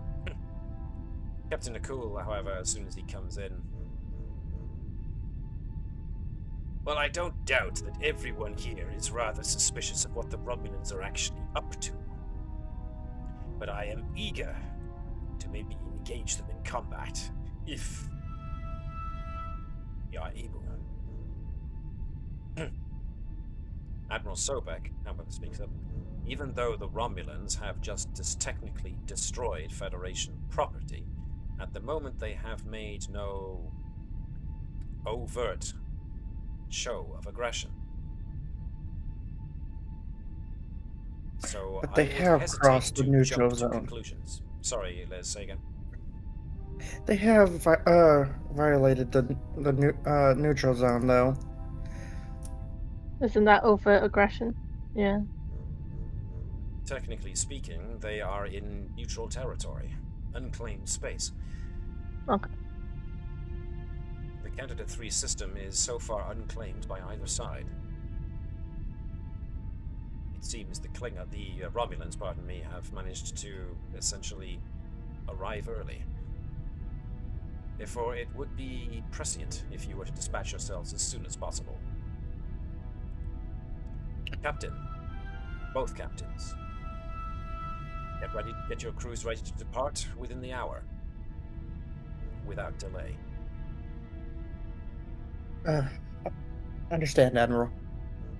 To which Kargan interjects, "Whatever you do, do not let those Romulan Slitags get their hands on anything that could give them an advantage." I don't plan to, if I can help it. Excellent.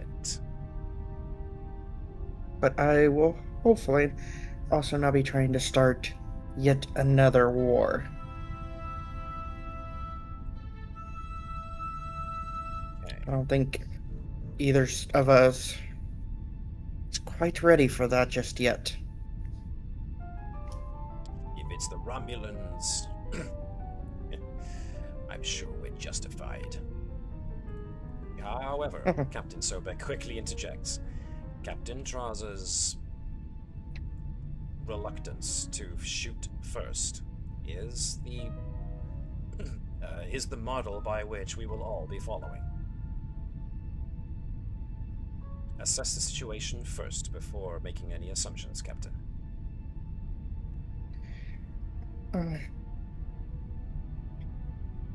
I will hopefully try my best. Very good. Gotta catch up on my Romulan. To your mission, then. So, as everybody starts filing out and gets ready to depart for the Candidate 3 system, estimated travel time will be about 11 hours, even at fastest walk, because you will have to account for the fact that the Pui won't be quite as able to keep up with the Combs. So you're going to have to slow the horses down enough to let Akul and the Mapui keep up. At the same time, Dr. Talliaferro is waiting for you guys when you do exit the auditorium, and she hands Gurkau a pad which apparently contains a rather full packet of all the scientific information that she currently has on the Candidate 3 system for you to review on your way there. So, are there any preparations you want to make before you set off? That will take us to Captain. So Trazo would have Dynath run diagnostics on all the weapon systems. Sure. I forget. I think it's Ops for shields, and then she'll sigh and go to Tavish and be like, "I know you have problems, but can you please run a diagnostic on the engines and make sure they're up?" I even know I'd probably know they're up to stuff, but run diagnostics just to be on the safe side. I want to make sure everything's ready just in case things turn for the worst with Yes, the Captain. Romulans. Yes, Captain.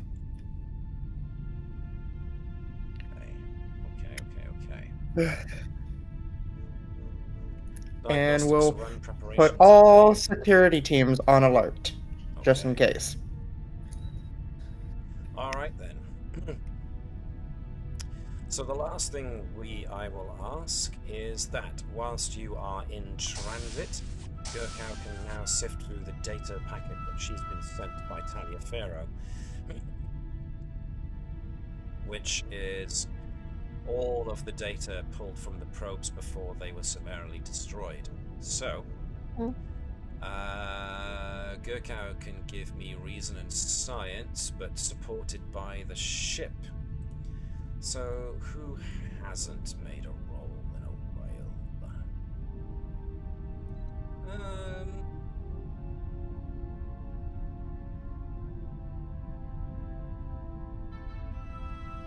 Mark, you can be the Combs for me, yeah? Yep. With the Combs, we are looking for computers and science. From Gurkau, we're looking for reason and science. Anything to do with your foci? Surely God focus. Alright, yeah, considering this is about stuff that you've encountered before with the ancient civilization.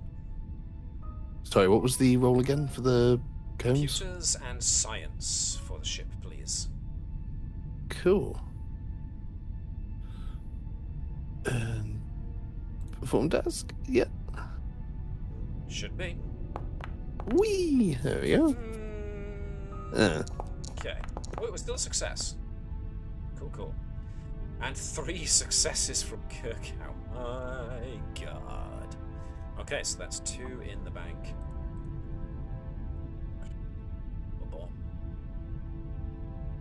So as the Combs is cruising along at warp with the Mapui not far behind, the data that Gurkau sifts through suggests that the system you are going to be arriving in is densely packed with pockets of the same electromagnetic and gravimetric eddies that permeate a great degree of the Shackleton Expanse. The density of these anomalies is remarkable in that they have no apparent source. With the sheer amount of successes you got there, Gurkau deeply analyzes the data and determines that the eddies in the system are similar to that of gases vented from a massive machine. But where that machine may be and how it may be generating these specific byproducts is indeterminate given the data available to you.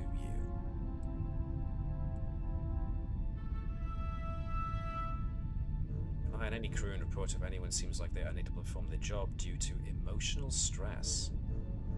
Yes, indeed, yes, indeed. Various mental effects that this technology has had in the past. So, the Combs and the Perfuya are proceeding as quickly as they can to the Candidate 3 system to try and see what the Romulans are up to there and maybe stop them before they get away with something. But in order to determine that, we will have to wait until next week, because this is as good a place as any to end this current session, but not the episode itself. So, unless anybody has got anything else they want to add? No. Just before entering the system, Hawkins would have them go to yellow alert, just in case. That makes sense. That makes sense. Anybody else? I thought I heard more than one voice, but okay. Just the voices in my head, obviously. Alright, so heading into the Candidate 3 system to beat the Romulans to whatever they're getting to. We'll see if they manage it, but for the time being, I would like to thank everybody who stuck around and watched or listened to us. We hope you enjoyed it and hope you'll stick around for next week as well to see the resolution. In the meantime, if you are watching this on YouTube and you at least enjoyed watching it, then consider giving us a like, if anything, because, you know, the algorithm, even though I still hear that that's a little bit broken these days, who knows. But nevertheless, do what the Vulcans do, which is live long and prosper, and give a fair, give caution a try, but always be willing to have your mind changed by reasonable argument. But also, and also open and close doors really quickly because they make a nice sushi sound. But also remember to engage in infinite diversity and infinite combinations, which this world is sadly in lack of these days, or is at least trying to roll itself back to previous times, if current trends are anything to go by. Look after yourselves, folks, and treat each other with kindness and respect, because who else is going to, and we all need it these days, and we will see you when we see you next. In the meantime, hailing frequencies are now closed.